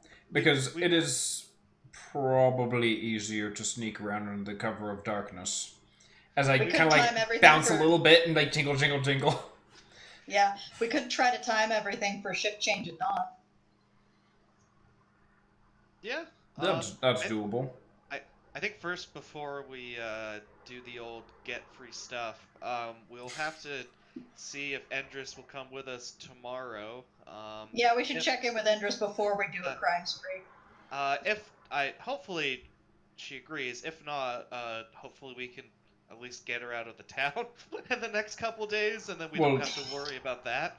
If she's coming with us, then it is as simple as if she's not into our trip into the mayor's manor, then she meet us at City Edge at such and such a time, and then we meet us at the town edge at midnight. Don't ask any questions. We totally didn't steal a bunch of stuff. I'm Yeah, getting no. a sense that's what you want to do then, is do a late night kind of heist, having squared off with Endress before whatever time that, whatever you want to tell her about going north, and if she wants to come, that she should just meet you out at the edge of town. Yeah. yeah. So let's go find out from Andrews what her thoughts are. Okay. Yeah. She's resting in the tavern, so in her room, easy enough to find. She's awake, just exhausted after a long trip. She smells very clean. She had a nice bath. Yeah, Naroke will walk up and knock on the door. Yeah. She already guesses it's you. She can tell the gait of your knock. It's very... The very heavy personable. thunks. Oh, Yeah, very, very heavy footsteps. with heavy thunks and the clink clank of the chain on your back from the chest on your back. She opens the door, big smile on her face. So Andrus, do you mind if I come in? Please do, please do. If you guys are there, she'll leave the door open for you guys to come in as well if you like. Yeah, I'm She'll just go kind of sit like on her bed. following behind. So we've received word from one of our contacts that we can actually meet up with the Highland Blush north of here, and so catching it before it makes its trip or makes its venture back down here, for the sake of saving some time, and as we do have the artifacts that we still need to obtain, we are intending on trying to catch up with the Highland Blush. Wondering if you have made a decision on whether you wish to join us on our further ventures. I have given some thought to it. Would you be striking up another contract with hard timeline terms, or is this just for the foreseeable future and I can bow out when it suits me? For the foreseeable future, and if you decide later on that you wish to bow out, or even if it's a kind of situation where we get to an area and rather than you venturing with us into the various cities, you stay wherever and gather reconnaissance for us, see what information you can procure for us. That would also be of great use. So there's no obligation for you to be front line, but you have provided great amounts of information that has been absolutely beneficial to our endeavor. Well done, Darwin, by the way. Yeah, she's gonna kind of sigh to herself. She's nodding her head and say, I would love to extend my contract with you guys. and she's looking at you, Marsh and Nick, and Naroke in your eyes, and she's happy to. She'll extend her hand and give it a hearty shake. Yep, absolutely. Just shake the hand. Probably lift her up a little bit. Judging by the fact that she's getting to continue carrying on with the part, I think she's already floating a bit herself. Yep. The heroes wander around. Yeah, Endress will happily stay with you. What time do we leave tomorrow? The intent, I believe, and I'm gonna kind of look over Nick's meeting at the was it the North Gate at crack of dawn? Well, yeah, I think we want to get an early start. We want to leave at the latest by early afternoon.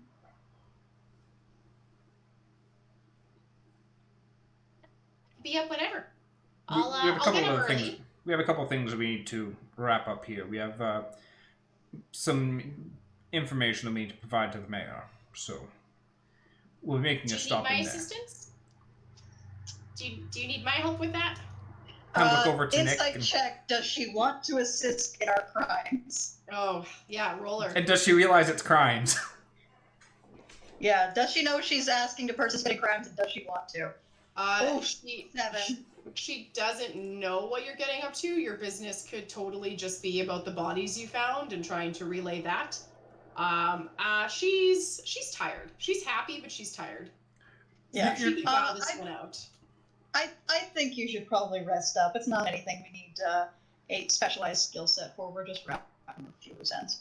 Okay, understood. Well, I will pack tonight and be ready to leave at the first sign of you telling me to leave.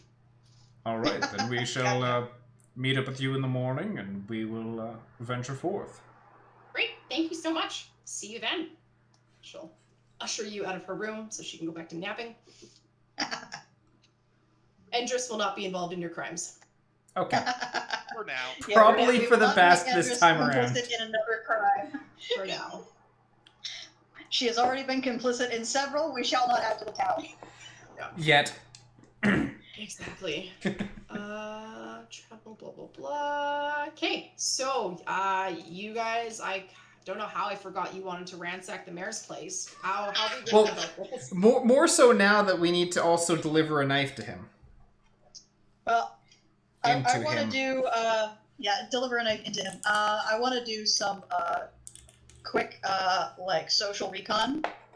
I want to figure out what the current, attitude towards the mayor is, how well liked the two dead guys were. I believe we looked at the mayor's, diary, and we got a name for the other dead guy. I think it was, Mizo? Yeah, that seems right. Yeah. So, if you want to do that, Yeah. you're just... Emil and Mizo. I want to see how well liked these two guys were, how well liked they are compared to the mayor, and how they would react if it came out that the mayor was directly responsible for their deaths. So are the Marsh and Naroke, are you two going to try and rub elbows and get info as well, or are you leaving this one up to Dominic? Info gathering probably isn't Marsh's strong point. But I mean, yeah. Naroke's got, as I recall, Naroke's got pretty good insight. Wisdom? Let me check what my insight is. Wisdom. Oh, Yeah, yeah, I've got pretty decent insight. Okay. Well, anyone that wants to make me a check to go about find places where people are congregating or just being around people, feel free to make me an insight check. Yeah, I'll venture around and. Ooh. That's 22. 21 on mine. 21. I'm just gonna be following behind, but not quite inciting. Okay, looking for the cool stuff.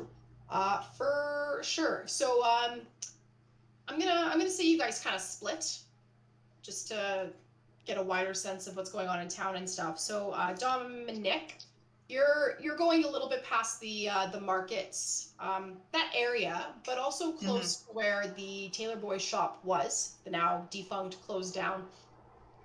And you hear a conversation of two working gruff guys lamenting that they did the best work there, and it's a shame that he hasn't been seen. Like, they have stuff needing to be fixed, and just no one does it like he did. So you're getting the sense that the service was valuable from these two men. And Naroke, where are you heading in town? Probably at the tavern and chatting with some of the people there. Perfect. So tavern-wise, there's a few people getting their lunch, brunch, kind of on. Yeah. Late, well, then I'd also make explicit attempt to talk to the barkeep as well. Oh, perfect. So Our gnome on stilts. She's not on stilts. Yeah, she is on stilts. She's on stilts. All right.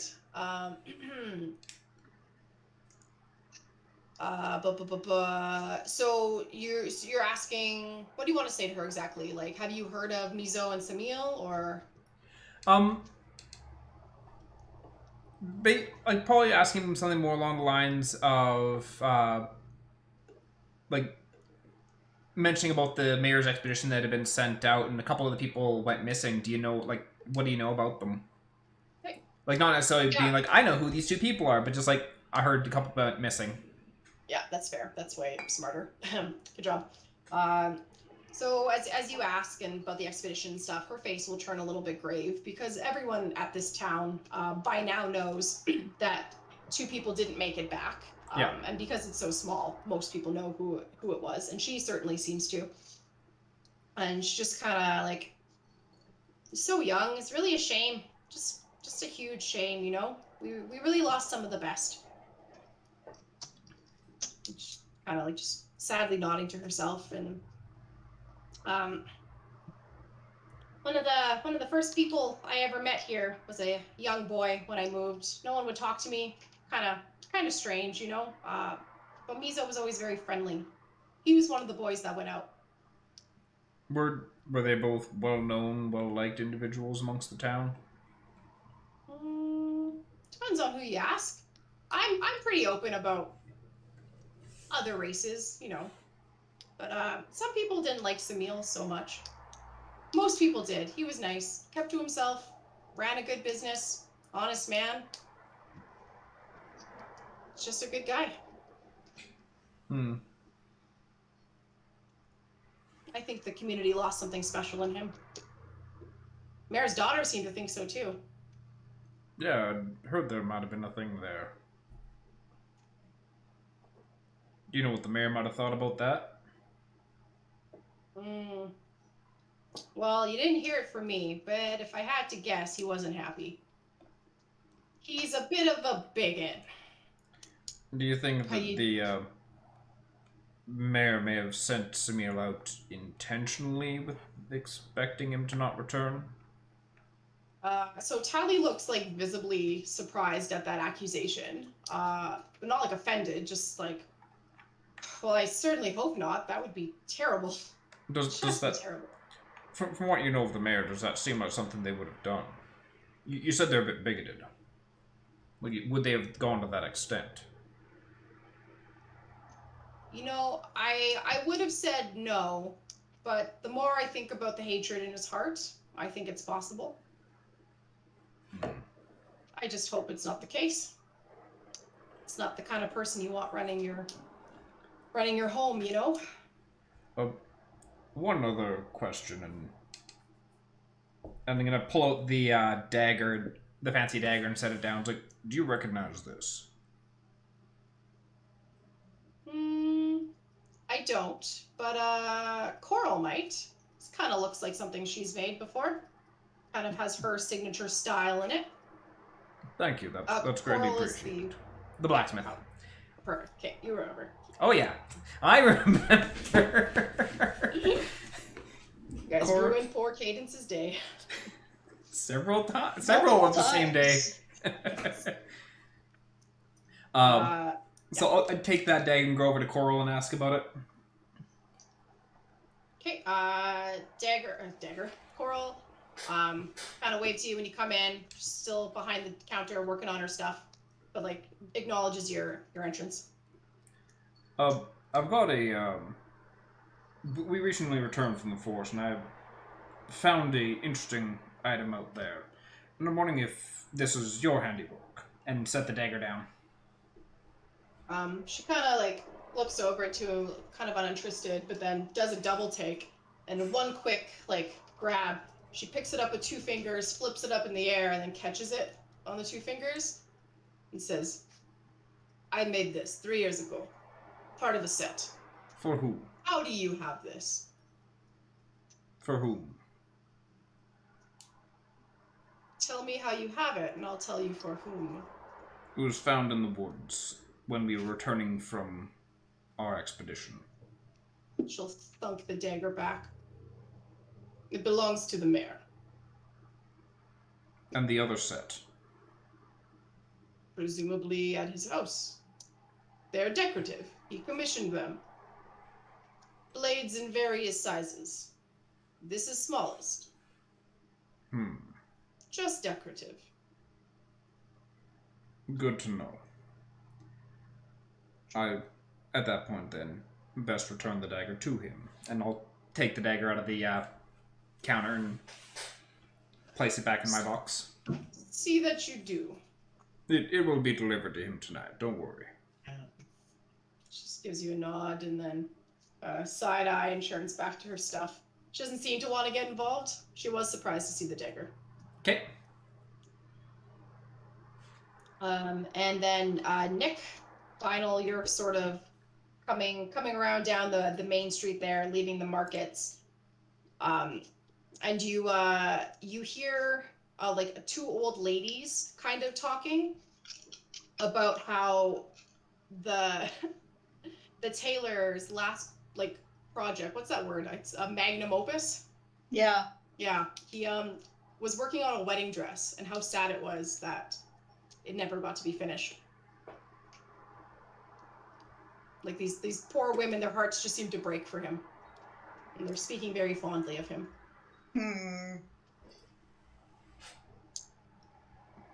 Okay, I'm going to report back to the inn and see when Naroke gets back.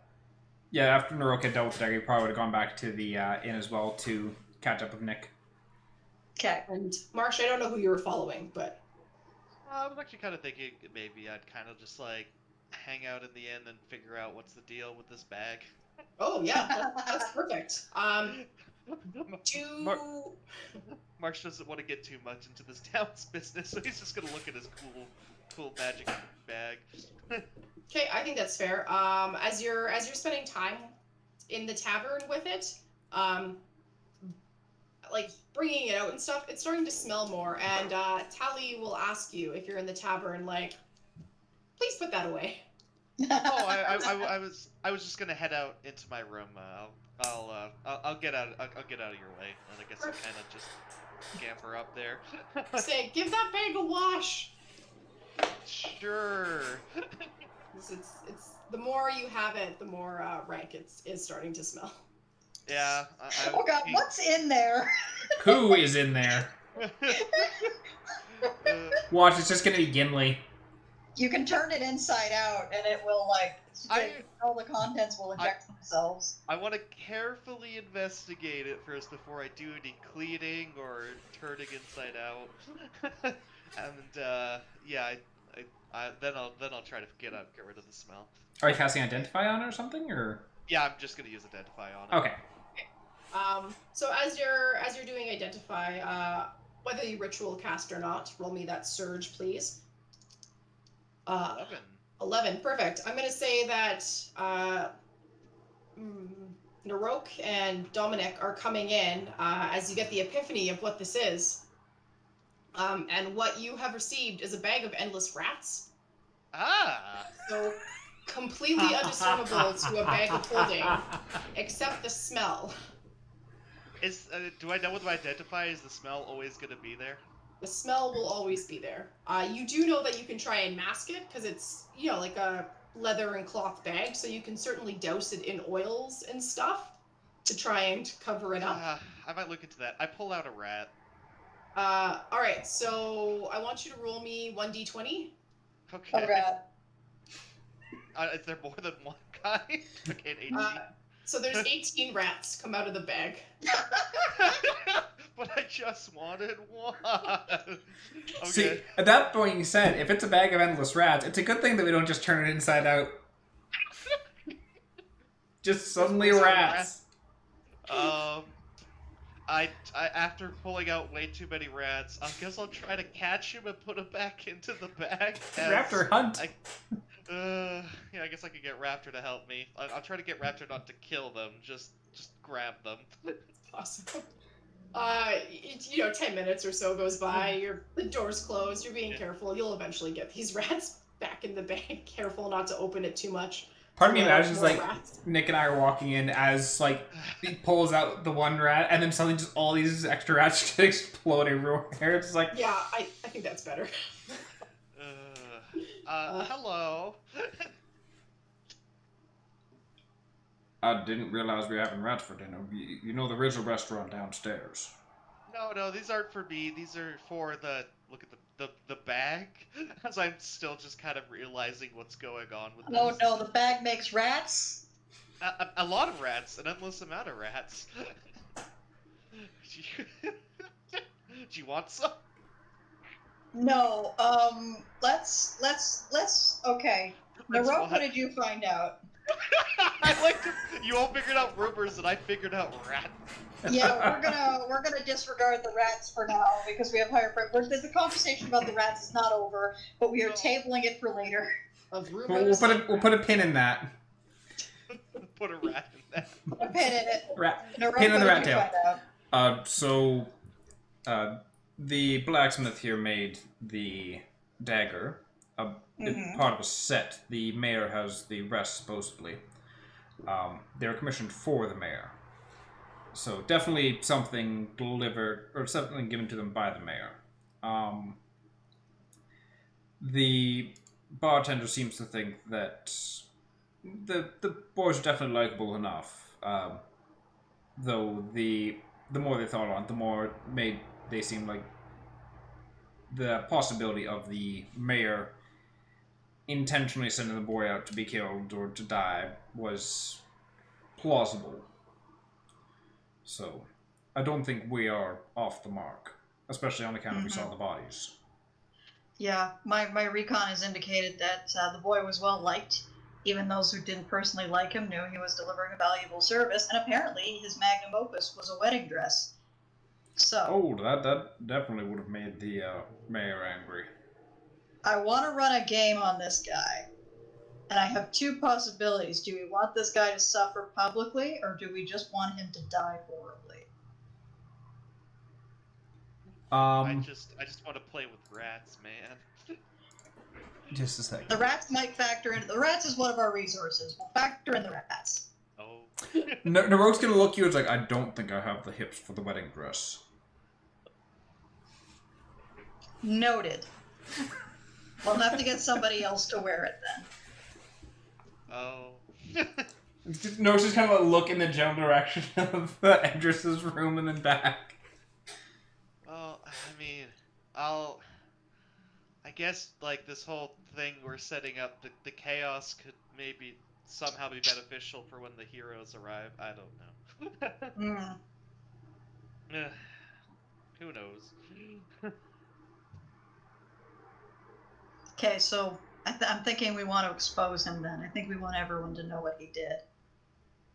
Now, the question with that, though, is do we want him exposed and then leave the townsfolk to deal with him? Or have his deeds exposed and have him dealt with ourselves? And I think if we set everything up, the townsfolk will do everything for us, and we won't need to step in any further. The only thing that I'm thinking about in regards to having or dealing with this ourselves is if there is a note left of this was done by the heroes of the Shard, then the next when the heroes show up being like, we're the heroes of the Shard, then they may be they could be met with animosity if his deeds are not revealed. I think we want to obscure our involvement as much as possible, just because I want to reduce the amount that we're leaving a trail behind us. Fair. That absolutely makes sense. So let the town lynch him. Yeah. Rather than publicly execute him or bring him to justice as heroes of the Shard, put things in place so that the townsfolk will take care of him for us. That makes sense. Okay. What do you think, Marsh? Yeah, the less the better. Good. Okay, so weaknesses. He's accountable to the people. He has the guard on his side, but considering we have the guard's keys, and we might be able to do something to break the relationship between the guard and the mayor. We have a bag of rats. I will note that is one of our resources. We have a necklace that almost definitely belonged to. Let me check the name. Yes, we have a necklace that almost definitely belonged to him. We have a dagger that definitely belongs to the mayor that was used in the murder. We have a wedding dress. We have a flesh-eating monster in a tower in the lighthouse. Assuming they haven't knocked the lighthouse down yet. When we were by the dock, was the lighthouse still standing? The lighthouse is still standing. Okay. Yeah, can we check from where we are currently that the lighthouse is still standing? We look out the window just in time to watch it topple into the ocean. It's like, okay, so we're short one flesh-eating monster. Yep, it's there. Yeah, okay. All that being said, it might not be wise to send a whole bunch of people up to Umath on account of that. Suddenly, there's a whole bunch of people in town about to die. No, Umath was part of the Mayor Dies Horribly plan. Ah. We found your daughter. She's in the top of the lighthouse. Yeah. Go get it. He doesn't know that his daughter is dead, does he? No, We did not return that information to him. Presuming the hopeful doesn't know. Okay, so that's something we can use.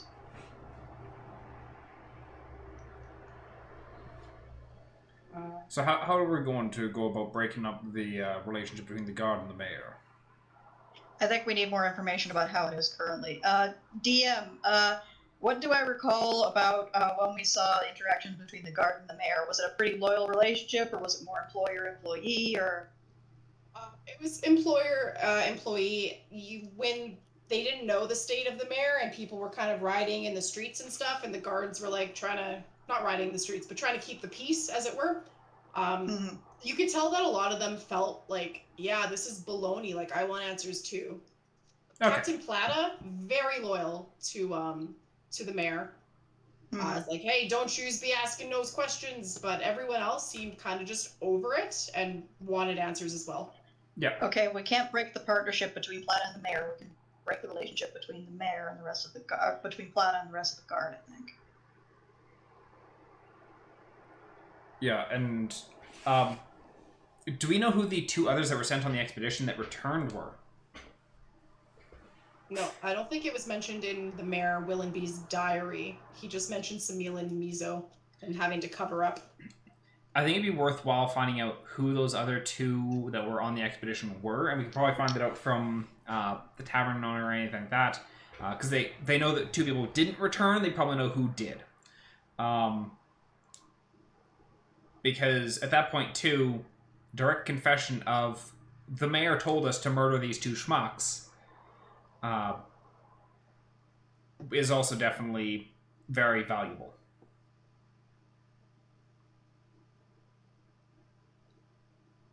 I'd say if you wanted to pop down to the tavern, it's getting slightly busier, and just ask Tally about that because you had talked about the expedition.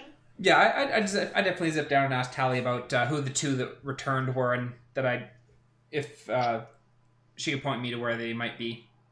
Yeah, she knows their names. She knows a Francis and a Lionel that were heading the expedition. Yeah. She says their houses, they live somewhere past the markets. She doesn't know exactly what houses are theirs. But yeah, they're trusted friends of the mayor, Francis and Lionel. It's like Francis and Lionel, okay. Yeah.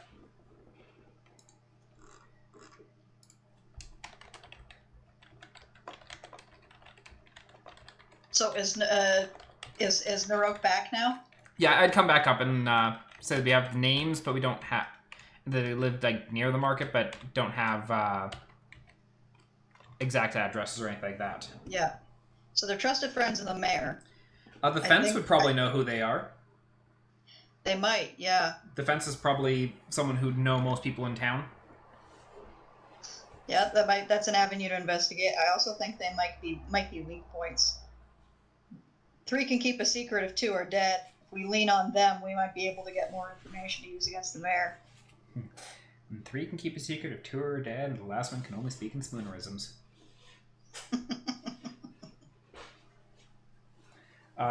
So yeah, it'd definitely be worth finding out from them, because Naroke can put on a little bit of threat.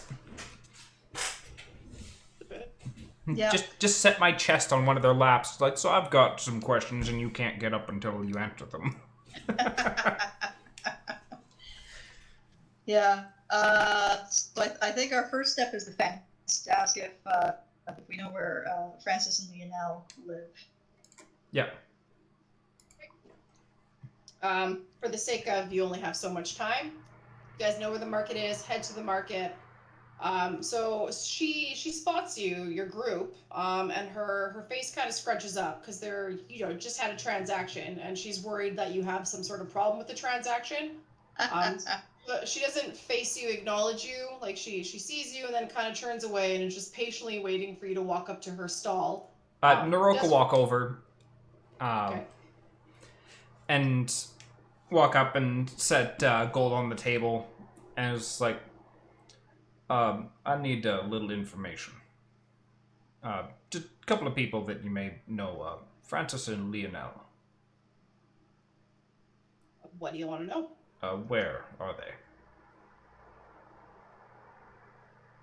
Kind of looks at her. Doesn't watch. She just looks at the sky. At this moment, I don't know. Where would be the most likely place to find them? Perhaps at work. Perhaps in their homes. Naroke starts sliding the gold back towards himself on the table. Francis is usually nursing a hangover by this time. He's the yellow house down the way. That's a great place to start. And I'll push the gold back, and then She can take the gold. Doors are usually locked, but the second window on the left is left open. it's fine. I've got a magical key. And then turn and walk away. It's just saying that she like... Anyways, have we done that song and dance before? Okay. So I guess we're headed to Francis's house. Let's go see Francis. Along the way, I'm going to try and convince Naroke that while the key is very, very impressive, I should probably try sneaking in the window first. Get in the window. Naroke's just gonna be like, you've got 2 minutes. Okay, so I'm going to wriggle through the window and see if I can get a layout of the house. See if I can figure out where Francis is before I go and let Naroke and Marsh in. Okay. Tiny house, no upper floor. The window that you wiggle in is sort of like a back boot room. That's just like the length of the house with the door leading outside that you could unlock now that you're inside. And if you were to peer around the doorway, you would see an open kitchen, open like entertaining room, and a bed in the far corner with a man sleeping in it. How asleep is he, from what I can see? He's snoring very, very loudly. Oh, okay, so he's out. Okay, Yeah. I'm gonna go and quietly open the front door. And I said, I think this might call for the theatrical approach. Which one? I think we just sit there, gently nudge him awake, and then see what we can get out of him. No physical violence. We'll see what we can do with intimidation. Sounds good to me. Okay. So I personally am going to sit directly in where his eye line will be when he wakes up, and I'm going to ask Naroke for the dagger. And I'm just going to sit there, and I'm just going to play with it. Okay. and then say, either one of you guys can wake him up whenever you feel like. Naroke's just gonna kick the leg of the bed. I was gonna use the grab. You're gonna use Here's 20 rats. Take me as infinite rats. Nothing wakes you up like 20 rats. I don't think he'd notice the dagger. He would notice the rats. We want the first thing he notices to be the dagger. It might ruin the effect. Yeah, you're right. I guess we'll do the kick. Rats good though. I do like rats. All right, you kick the bedpost, Naroke, and he just jolts kind of up. Eyes are hooded, hazy, kind of slurring his speech, like. Ugh. And then Nick, so you're kind of right, not in his face, but eye level. Crouch down. And when he kind of comes to enough to realize that someone's there, he's like, "You don't look like." And it's gonna look down and see the dagger. Look back up at you, back at the dagger, and go, "Oh no." Oh yes. Oh no. Naroke's just gonna be standing like right beside the bed, just kind of like lean over. You done fucked up, boy. You've been a very naughty boy, Francis. I've never seen that stick in my life. I'm sure you haven't. Seen no, but you stabbed someone with it. Nope. Cut them Never wide stabbed open. a thing. Nope. So was it you or Lionel who did it? Lionel said it was you. And at that, he's like, just like, not quite sobered, but is trying to sober himself up. And he's like, that rat bastard, I'll kill him. No, Not that you've I done kill quite enough people. killing already. I'd totally kill him if I would have the heart to kill. Look, I don't know what he told you, but it's not true. That guy's got a drinking problem. You can't believe a word he says. So, what exactly were the lies then? That I had anything to do with that, Mm-hmm. and where hence it came from forth. Where did it come from? Lionel's house. Really? Because he says it's yours. Gift from the mayor, if I remember correctly. And when you say the mayor, kind of eyes perk up again. He's got no poker face. He's like, Lionel got it from the mayor. It's all them. What's all them? Who are you? who are you in my house? A problem if you don't answer my questions. Oh dear.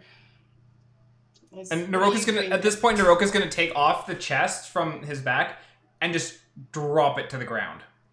Oh, his bed thunks. Like, yeah, that's a heavy chest. The clash startles him, kind of backs up into his bed against the wall. As like, okay, what exactly do you need from me? Who did you Well- kill? I didn't kill no one. That was Lionel. What happened?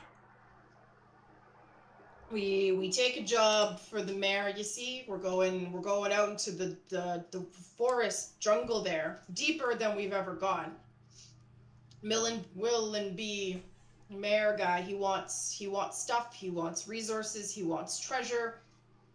So he sends us out there regularly to find treasure. We never do, but we make it to the city gates, and we find something real valuable. And when we're on our way back, Lionel says, hey, he wants to check something out with this guy here. And he takes Samil. And Samil's pal, I guess, followed him. And when Lionel comes back, he said they got attacked. He's the only one who walks away. So how come you recognize the knife? Well, because, they're playing with it. I seen the knife. You cut through the vines, you cut through the leaves. This doesn't Just seem we have like a- you wouldn't use a small butter knife like this to cut through vines. And Naroke's gonna pull out like his battle axe from the chest. It's like stunk it on the ground. You'd use something bigger like this. Lionel's an idiot. From the looks of it, you are too. She's gonna look sad, look down. Now, if people find out about this, you really think the mayor's going to protect you? Do you think Lionel's gonna protect you? He's already thrown you under the bus. Rat bastard. Rat bastard. You think you know your neighbors. Oh, he's Look. your neighbor.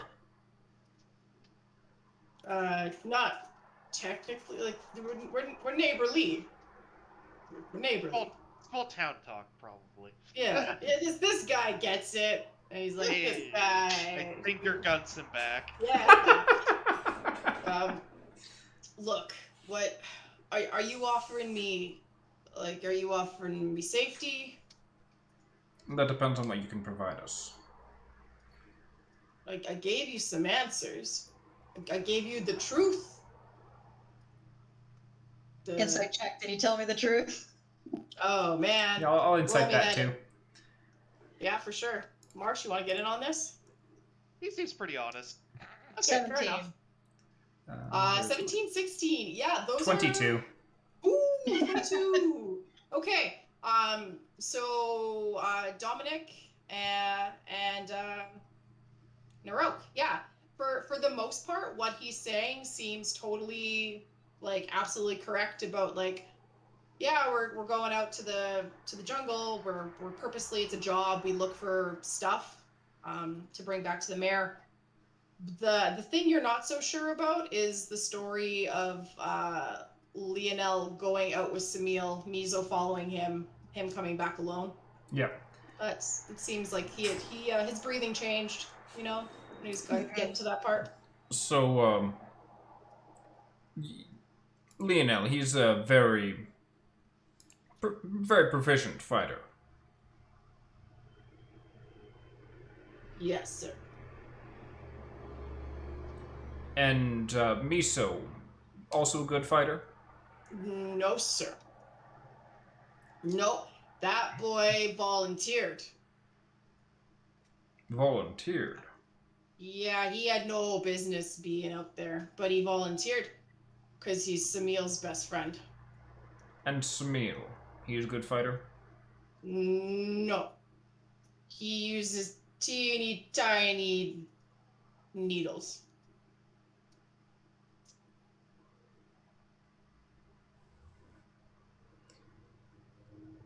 Well, I'll tell you what. We will be back very shortly. You will have not left this house. And we'll have another conversation. Okay. Will they be long conversations? That depends on you and Francis. Or you and Lionel. Okay. It'll be Okay. either long or very, very short. And Naroke's gonna stand back upright using his axe as a crutch to push himself back up. It's like they could be very short. And then he'll go and he'll slide the axe back into the chest. He watches you in awe, putting it away and then hoisting the chest back on your body. And he's go on. As we're leaving, I'm gonna say to Naroke and Marsh, all right, we flushed the rabbit. Should we see where he runs? Marsh is just kind of thinking very hard about that metaphor. No, that's not about dinner. That's not about dinner. Oh, this is about the other guy, isn't it? Though the question is, would he run to Francis, or would Francis run to Lionel, or would Francis just try and run away? I don't know. I want to find out where. I think if he bolts, we've gotten everything we can out of him. And if he leads us to Lionel, that's great. If he leads us to the mayor, even better. Yeah.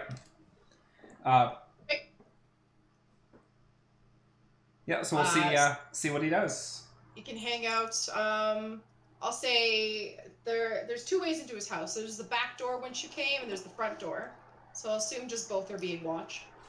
Yep, easy enough. We've got 3 of us. And not 5 minutes after you close the door behind you. not 5 minutes. There's a hasty bag thrown over his shoulder with sleeves and stuff hanging out of it. And he's hustling back around the row of houses that he lives on. And he's booking it past the market stall to another end of town. Okay, I'm gonna follow him for a bit, see where he's headed. Okay. So he comes to a little tiny bakery, and it's the back of the bakery. So the storefront is on the side facing the street, and he's at the back of the bakery, and he is rapping on the window pretty frantically, nonstop. And after 10 seconds, you guys see a girl come over and lift up the window and be like, "What? I'm working." He's going to tell his bonny lass. and he grabs her cheeks and is like, I know, baby, I know. And he's petting her face. We gotta go now, and you're gonna come with me. I got clothes, they're big, they'll fit. We go now. And he's still kind of drunkish, and she's scowling and not really having any of it, and they're arguing as he's trying to convince her that they need to skip town. I'm gonna settle in and enjoy the show for now. See if he lets anything interesting slip. I don't think Naroke would have been able to keep up quietly. Okay, fair enough. So Naroke, like, when he booked it, Naroke probably would have signaled for Nick, like if they came out the door that Naroke had been watching, then Naroke would have signaled for Nick, and Nick would have gone after them. Naroke could probably be asking around town right now, is trying to see if he can suss out where Lionel is. Okay. Marsh, are you with? What are you doing? I think I'll follow behind Nick, but like I'll make sure to give enough distance that like Nick can be sneaky. Okay. While I'm kind of like a bit behind. Yeah. Fair enough. He has no idea that you guys are there within like earshot viewing distance. And is just kind of babbling incoherently. At one point, like he really reaches in and tries to pull her out the window, and she's like slapping him off of her.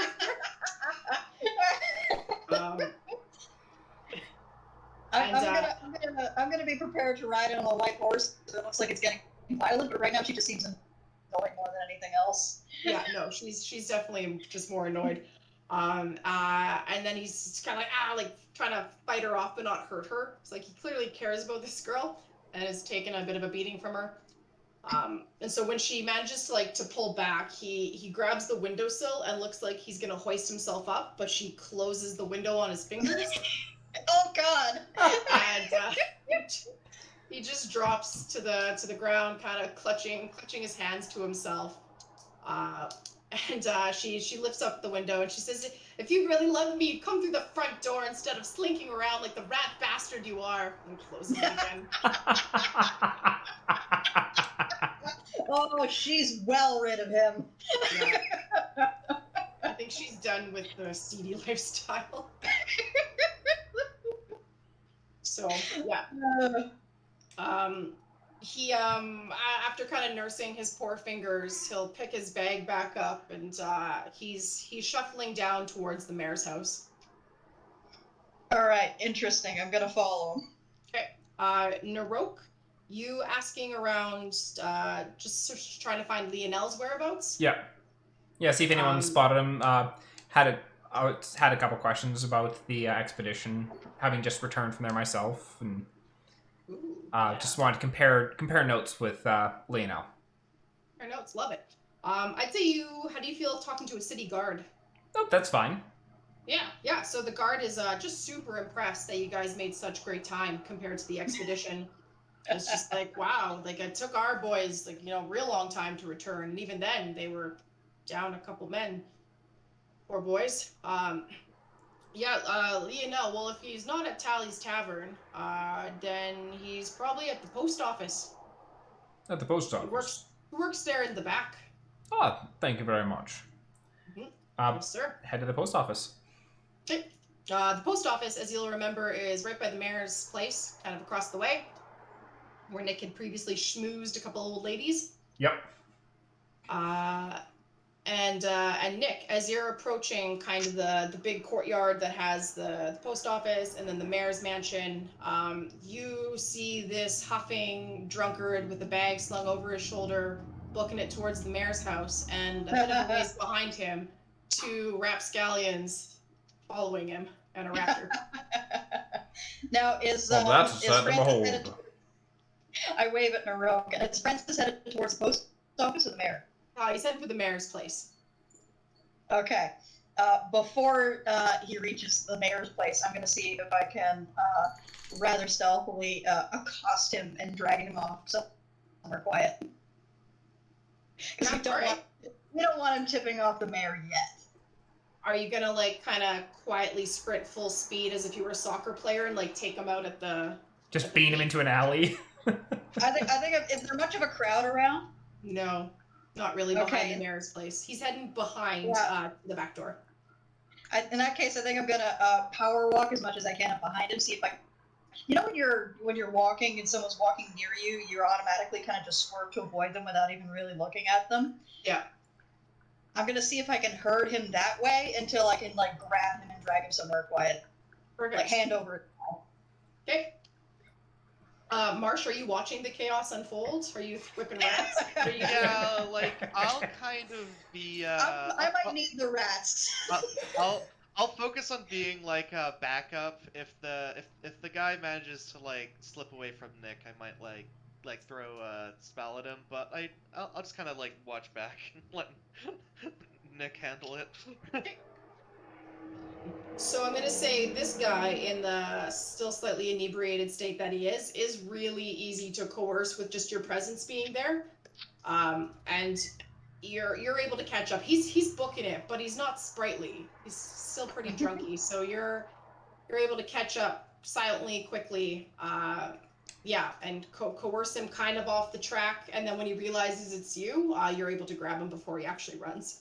Yeah, I'm gonna like dark alley somewhere quiet, get him up against the wall and be like, "Now, Francis, we don't want you going right to the mayor yet." I was just going to the bakery. I was at the bakery. Mm-hmm. Thought the mayor would want some donuts, but I ate them all. I can tell. Now, Francis, as far as I'm concerned, with this entire situation, either the mayor makes it out okay, or you do. And what you need to decide is which one of you it's going to be. Do you understand what I'm telling you? Yeah, he's nodding. Yeah, Yeah, I'm going to take my hand off his mouth again. is me. I walk away.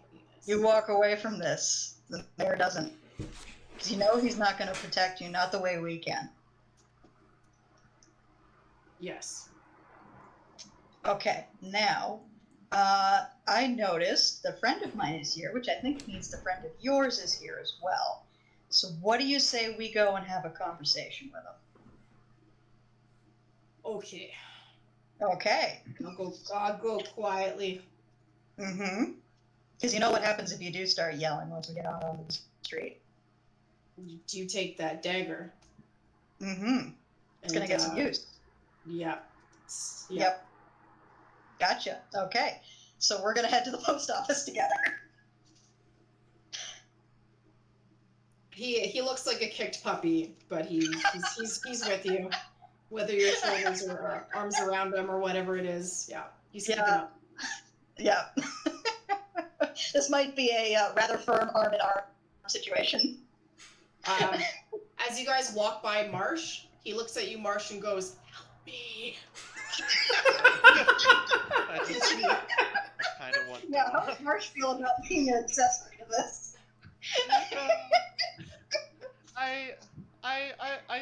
Marsh thinks it's like these guys will probably get out fine-ish, so like it doesn't need help. Like Nick isn't just gonna kill him; he'll be fine. That's what Marsh thinks.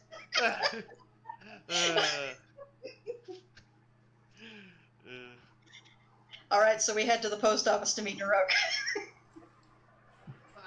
Naroke, I assume you saw your buddies and were like, all right, they're onto something, and you went inside? Yeah, it's like, they've got this handled.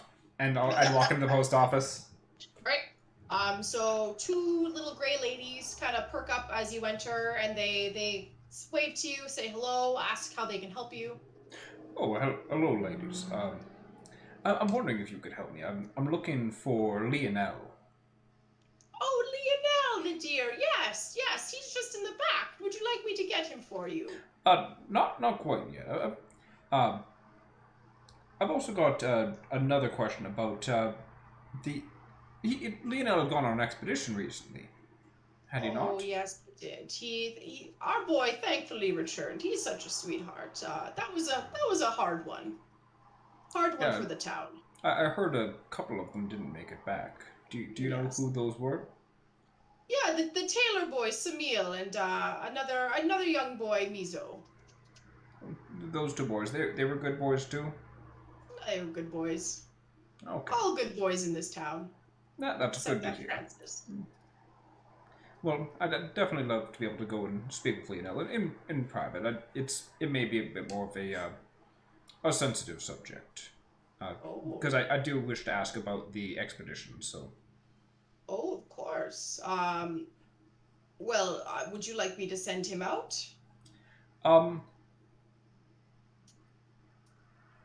If is he the only one in the back room?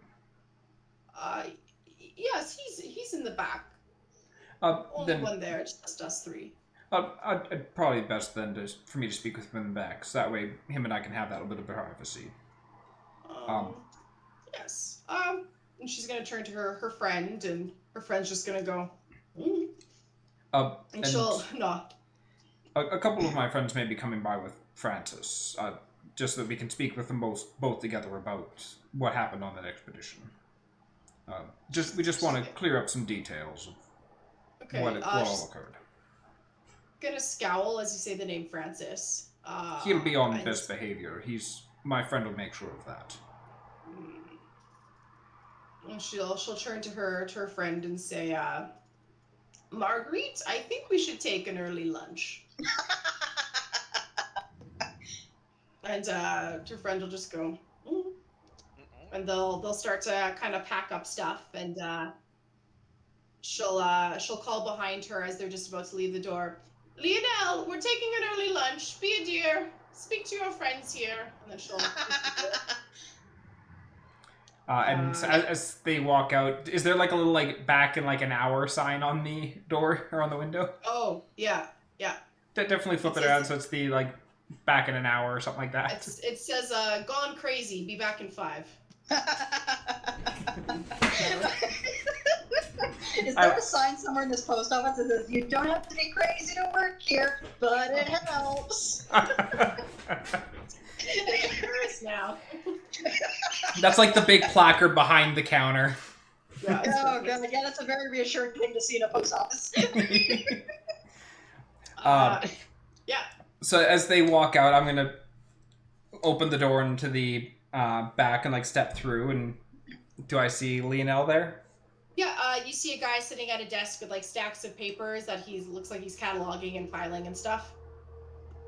And you just hear him go, Margaret, what? And then turns around and sees you and gets up right away. Can I help you? And he tries to look imposing and stuff. Naroke, this is a human boy, or? It's just a human, yeah. Probably 5'9" human. As he stands up and tries to look imposing, Naroke's just gonna look down at him and smile as I've got an extra almost 3 feet on him. It's I have some questions. And you have answers. I don't know about that. I do. Do I have answers? You do. Okay. And Naroke's gonna basically take a seat. You might want to sit down. Can we leverage flashback something real quick? Can I give Naroke the necklace that Sunil had? Yeah. Cool. Yeah, absolutely. He's gonna say, I stay standing. Say your piece. Naroke's just gonna pull the necklace out. Do you recognize this? Yeah, those are seashells. Do you know whose necklace this was? Couldn't tell you. I do. One of the broads. Oh, do you now? Then why do you need me for? You already have the answers. Because you were the last one seen with him. Seen with who? The seashell man? And this is Samil's necklace? Samil's. No, Samil. You, Francis, Samil, and I keep forgetting the last guy's name. Mizo. Mizo. And Mizo went on an expedition. You and Francis were the only ones to return. Now, I've already spoken with Francis, and from what he's told me, you took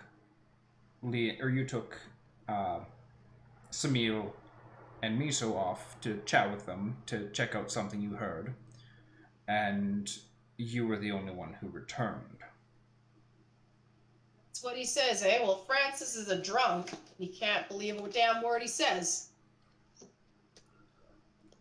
It's not how it went down. Then how did it go down? We're camping at night. It's a little dangerous there. Set up camp, we take watches as best we can. Samil, he hears something on his watch. He goes running off into the forest. Wakes us all up, but we can't quite see where he's gone. Mizo follows after him, thinks he hears him screaming down the way. When we get there to investigate, boys are dead. Really? Really? Because I found the bodies. And I also ventured through those woods. We made it to the city. And during the entire venture, not once did I encounter any knife-wielding tentacles or vines. But both these boys had their guts cut open with a dagger. Inside spilled out. And then left to rot. I think you're blind, buddy. I don't know what you're talking about. We also have the dagger that the mayor gave you. My friend is bringing that along shortly.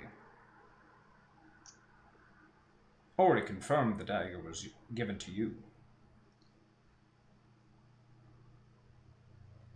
I got lots of daggers. You keep them. It's a safety precaution, you know? But this one was a special dagger, given to you by the mayor. And part of a set. And by this point, you've probably caught... Yeah, by this point, Nick is probably... I think we're hanging out in the front room, trying to wait for our moment to show up. Yeah, that's awesome. All right, Naroke, I want you to make me a dexterity saving throw. What is he doing? Out of curiosity. He's trying to deck you in the schnoz. So he's trying to punch me, or is he trying to, like, tackle me? Punch you. Naroke I'm just gonna willfully fail. Let him take his shot. All right, cool. Naroke's just gonna stand there and not even try to dodge. Awesome. I'm going to. I have no way of communicating this in Naroke. Fuck. But I'm kind of hoping to signal to Rogue, like through a crack in the door or something, that I want him to try and go through the front room and not the back. Is there a back door out of this room? Is there? No, there's only one way into the post office. Okay, so I'm just gonna see if I can spot Naroke, like make eye contact through a crack in the door. I'm gonna try and communicate. Let him run. I have a plan. Okay. Yeah. Naroke's just gonna stand there and just like let him take his shot. Okay. So he crit failed on it. You're wearing your armor, right? I am currently wearing the beast armor. Yes. Yeah. So he's trying to go for the fleshy tender bits of your face, but he's quite a bit shorter. And even though he jumped to get a good lunge in, still fell short. Fingers just careening into your breastplate, and you hear a couple bones break as he put everything he had behind that. And it wasn't a proper fist. It was not a proper fist, so fingers were in a bad spot. And as he hits my chest, I just kind of like look down, and I'm just like, "Are you quite done yet? Or are you going to continue your temper tantrum?" He tries to run. He Okay, totally tries to run. Naroke's not going. Yeah, Naroke's just gonna let him try and run past. Yeah, as he comes through the door, I'm gonna shove Francis into his path so they hit, so they collide. Nice. Francis missile, go! So I would say Francis is just like not trying to fight you because he's in a weird position, so he easily topples forward. And Lionel is running at full tilt. And their heads like crash hard. It's not good. Naroke's just gonna step out, grab the two of them by the feet, and just drag them back into the back room. Okay. And as they're lying on the floor, I'm just gonna lean over them and say, "Now, are you both willing to cooperate?" Lionel spits some blood out on the floor and glares at you, and Francis gives you like a salute. Naroke is gonna take the chest off his back and look down to Francis, see the salute, nod, and then set the chest down on Lionel's lap. Ooh, yeah. All right. He groans. He huffs with the crushing weight of the chest on his body. He currently has slightly under 300 pounds sitting on his lap. Yeah. Yeah. He's wincing. It's not going nowhere.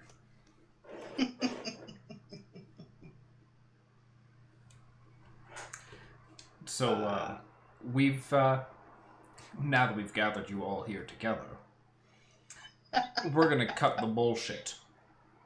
And Naroke's just gonna open up the chest and grab out one of his swords and then close the chest. So what are we cutting off first? And kind of look over to Nick. You know, I always like to start with extremities first. You cut off a finger, you have a man's undivided attention for the next 5 minutes. Well, Francis. Lionel. Which finger is your favorite? And Francis is gonna point at Lionel's finger. He's gonna reach over and point to his thumb, actually. I'm real partial to this one there. How's Lionel doing right now? Lionel is not saying anything. He's huffy, he's angry, he's like cradling the one hand to his chest with its broken fingers, glaring daggers at Francis. Okay, I think it's time for some good cop with Lionel. I'm gonna lean down next to Lionel and I'm like, listen, I don't particularly like all this violence. I think it's strictly unnecessary. As I was explaining to your friend, there's really only two possible outcomes of this whole situation. Either the mayor makes it out okay, or you make it out okay. Now, personally, I'd like it if you made it out okay, because I like the underdog, and I don't particularly care for authority figures. But this decision is ultimately in your hands. Hand. He's only got one functioning one. You see the glare. Hey, you brought that one on yourself. Lionel will say, I hear you. I'll cooperate. That's very glad to hear that. I think as a measure of good faith, we might be able to take 300-pound chest off of our friend here. Naroke, what do you think? Naroke could take the sword, thunk it down into the floor, and grab the chains of the chest, and just kind of one hand just pull it up and off of his lap and set it down. Takes a better breath just from the ease of not having part of his body crushed. He's groaning a little and shifts his legs and pulls his legs towards his body. What do you want to know? Well, we want to know exactly what happened, and we want the truth this time. Because I know that both of you have been lying to us. And I want to know what was whose idea. Most importantly, I want to know what the mayor doesn't want everyone else to know. Look, the expedition, it's always put on by the mayor. It's me, Buddy here, sometimes a couple other guys, fighters. We go in, we look for stuff, take what we got back to the mayor. Stuff to help the town, renovations, shit like that. It's a job. But Willenby calls us up one day, says we're going on another expedition, same thing, but we're taking this Samil kid with us. And I'm thinking, what a fucking liability. This kid ain't no fighter. But we're gonna do it. And of course this dumbass volunteers too. Oh, I can't let my friend go by himself. Oh, we got these two punk ass kids coming with us. But Willenby pulls us aside before we go and says, if something would have happened to Samil, there'd be something in it for us. And that's what when he was gave that you the something? knife. Gives me the dagger. I can put 2 and 2 together. It's what I do. I work at the post office. Goes from point A to point B. And what did he give you for having something happen? Money. How much? 50 gold. Oh, honey. Honey, I don't get out of bed for 50 gold. They really don't. It's 100 gold a day or else. Yeah. We ain't exactly prosperous here at the post office. Yes, I can tell. But 2 dead people for 50 gold? It's only supposed to be the one, if that helps. It doesn't. So near as I can tell, you gave the mayor a freebie. He owes you one. It's not the way he put it. He was quite pissed about Mizo. Mm-hmm. Town darling, that kid. Yeah, and you A killed lot of him. angry people saying, what were those boys doing on that expedition? A lot of angry people. I'll make the rules, I just follow them. Mm-hmm. Well, if you would just excuse me and my friends here for a second, and I kind of pull in a huddle while still keeping an eye on these 2 guys so they don't run off. And I was like, okay, so here's the vague sketch of the idea I've got. We have these 2 chuckle fucks go and see the mayor and say a version of the truth, that there have been people trying to intimidate them, get their attention, and extract information about what happened to Samil and Mizo. From there, we have them tell the mayor that they're supposed to meet this person on the docks. The mayor presumably will want this person eliminated, and will bring himself and whatever people with lethal talents are loyal to him. My guess would be the captain of the guard, Prada. However, there are a lot of ships around on the docks, and you can't exactly see what's on the ships when it's dark. So we get as many trustworthy people from the town on those ships in prime position to listen in on whatever conversation takes place in the docks, and then we let it roll from there. But there's one small thing that you might be missing. What's that? Actually, Naroke has to roll an intelligence check. Your small thing, your If you plan's roll low, it's like, perfect. never mind. I was wrong. Hold up, you failed to see... Oh yeah, never mind. No, it sounds like a pretty good plan. Like, as a player, it's just like, why would the mayor even bother going out? He would just send people to go and off whoever's on the dock. Well, that's where the really fun part of my plan is. We have them tell the mayor that it's his daughter trying to get this information. He hasn't seen her in a couple of days. He's gonna want to come and see her in person. Marsh is like, I forgot. Did we help cure the mayor of his sickness? We in did. This timeline? Okay, we did. Okay. Yep, that was the last thing we did. Okay. Just remembering. And then to wrap everything up with that, we might ask one last favor of Tallow. See if she fits a wedding dress. Yeah, We're going to interrupt her meal for this. Listen, she's getting that meal because of me. She owes me a favor. Marsh, roll me an intelligence check. Yeah, sure.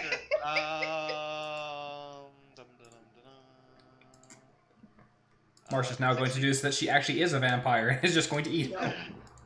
You remember that Umath, the rooter at the lighthouse, when you had determined what it was, you recall that rooters can perfectly mimic the voice of someone they have consumed. I'll just quietly bring that up to the group then.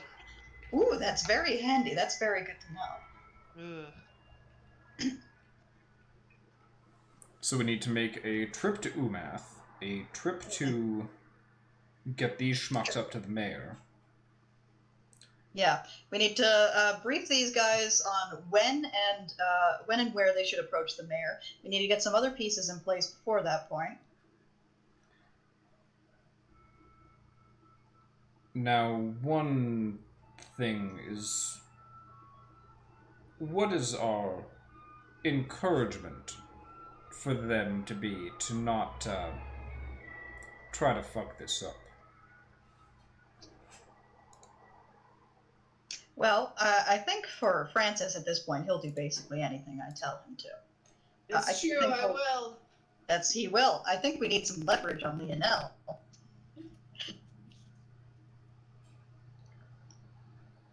We all awkwardly look at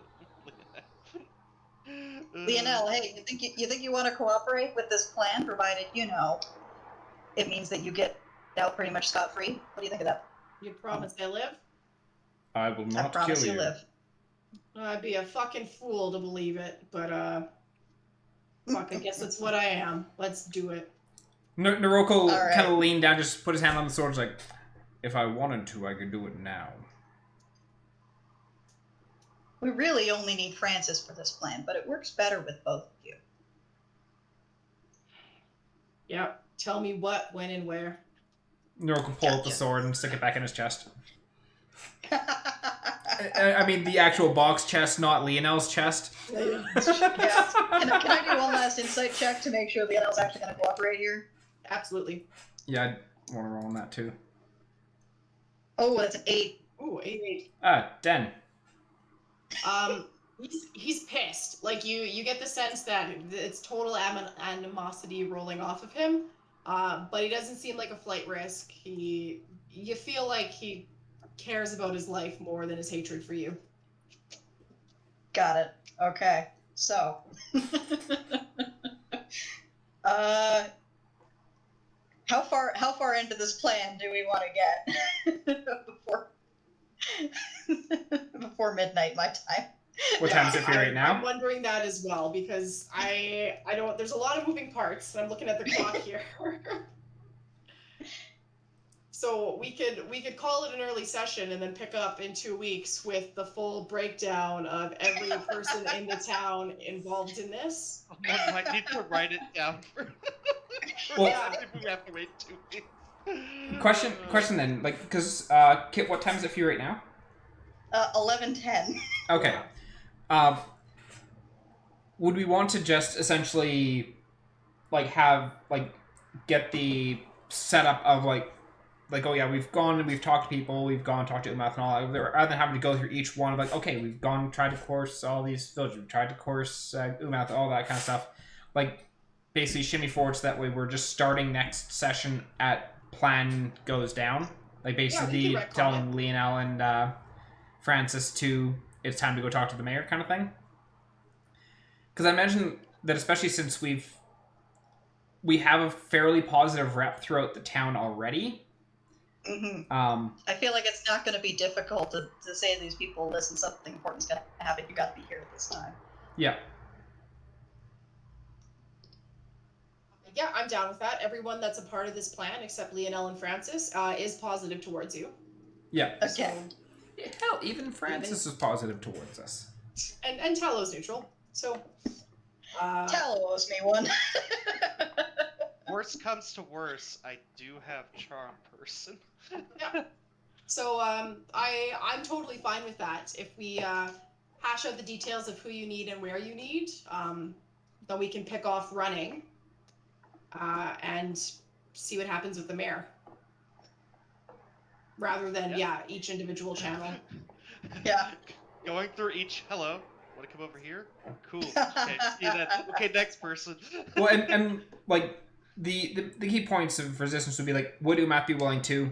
The fact that we didn't kill him, and then also can deliver the message that we got to go see his family and got to talk to Tyvek, son of Tyvek. That they're doing well and all. Like, I don't see any resistance from him. Well, Umath is totally into you guys. He would do it. The docks aren't far from the lighthouse. And if we needed to get Umath down to the docks too, because they move slow, we could do that easy enough. Were we supposed to pass a message to Umlath too? I forget. You didn't have to. No, there was no message. Just Oh. Yeah. No, is Just, it you that know, if we met any Umath is others just- that say we were friends of Umath? Yeah, I just give Umath some quick coaching on, like, here's what you say, here's what you're going to say to try and get a confession out of this guy. in her voice. And he's, and Umath, I believe, also has, the girl's memories to draw on. He like, remembers her, or they, like, remember her. So they're going to be able to impersonate her, like, personality pretty well. So you On coach that point, Umath. on that point too, because like if it's as simple as having a crate or something on the dock, that we have Umath's blob laying by, and then like you sitting behind the blob or behind the box, telling Umath what to say in regards to different things as well. Yeah, there could be that too. We could Cyrano de Bergerac this again. Yeah, we could very easily puppeteer it. And as far as like Tally and any other people that you feel are noticeable in the town that should overhear this, easy enough to coerce them to stand in a boat, be present. You practically convinced the town to storm the gates at one point, and no one really knew you.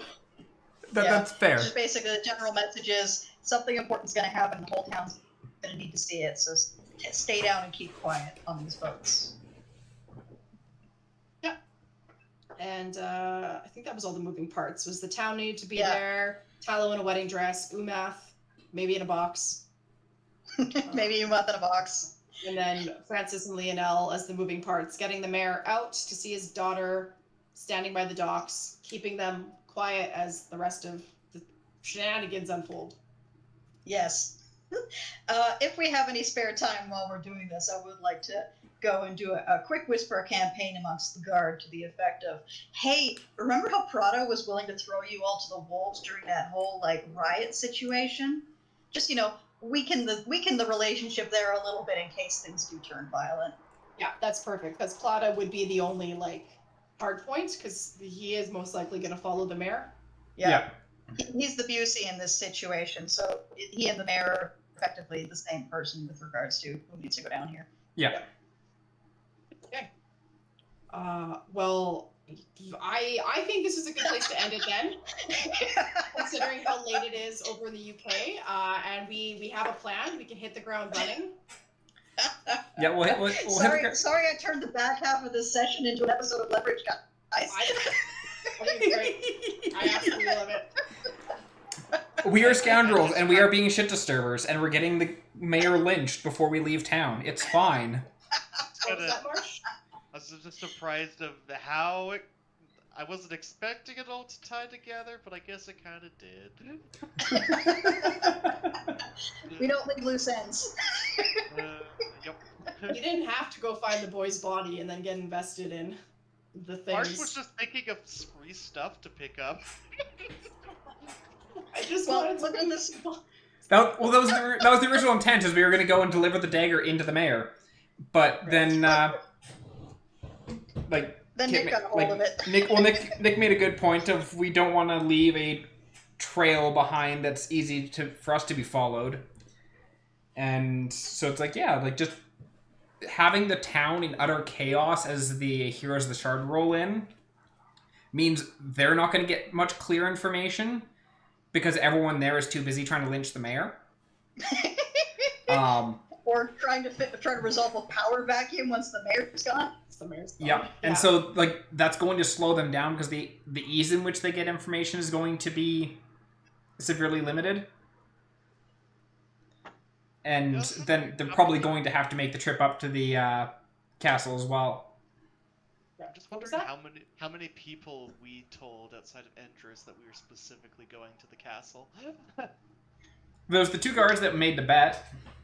Yeah, but they're just kind of two guards. I'm sure that piece of information is going to get lost in the absolute chaos we create. And even if it does surface, we'll be well long gone by that point. Really good on a train. And you did hear from Lionel that there was expeditions all the time. It wasn't unheard of. So for all they know, it was just another group that the mayor maybe sent out for his own purposes.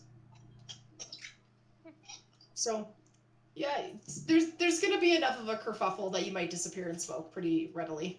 Yeah. Hey, I'm so happy. This is exactly what I built this character around. It's like, what he's saying is like, yeah, we'll be able to just disappear in smoke. I'm just suddenly imagining Naroke just like throwing the smoke bomb down, and then as you hear him just like clink, clink, clink, clink, clink, clink as he's running away. Just throw a smoke bomb down, and when it clears, there's 20 rats milling around. If you want to talk about the town having problems, Marsh can just give them a rat infestation problem on top of their mare problems as you guys are leaving. Just before we're leaving, just 20 rats, 20 rats, 20 rats. Well, like I'm just like you just have like a few boxes that you're just like dumping the rats into, and then just like as we're like heading out, just like crack the lids and run. So good. And now there's rats everywhere, says the town. And the beach is still full of dead crabs. Forgot about the crabs. There would be crabs there. Yeah, we killed a lot of crabs. Repeatedly. Probably more. This poor place. Okay. We got it. We got a plan. Well, you guys have a plan. I don't know. I'm just along for the ride. So a week from now, Roll for Severity will continue with Giggle's campaign, where we continue traveling east. East to the train. East to the train. Oh, freaking trains galore. And then a week after that. Oh, wait, no, my campaign. You guys are heading north right now. Okay, north. Cool. Yeah. So Giggle's campaign, awesome. Totally watch it. 2 weeks from now, we're gonna resume with the mare lynching, flash mob, rat fest. And I hope you'll join us for that. Rat. Join us for Ratfest 2021. To my wonderful players, thank you. This has been delightful. To anyone watching, thanks for having joined us. And we will see you guys soon. All right. Have a good night. Bye. Bye. Bye, Stitches. Bye. Why?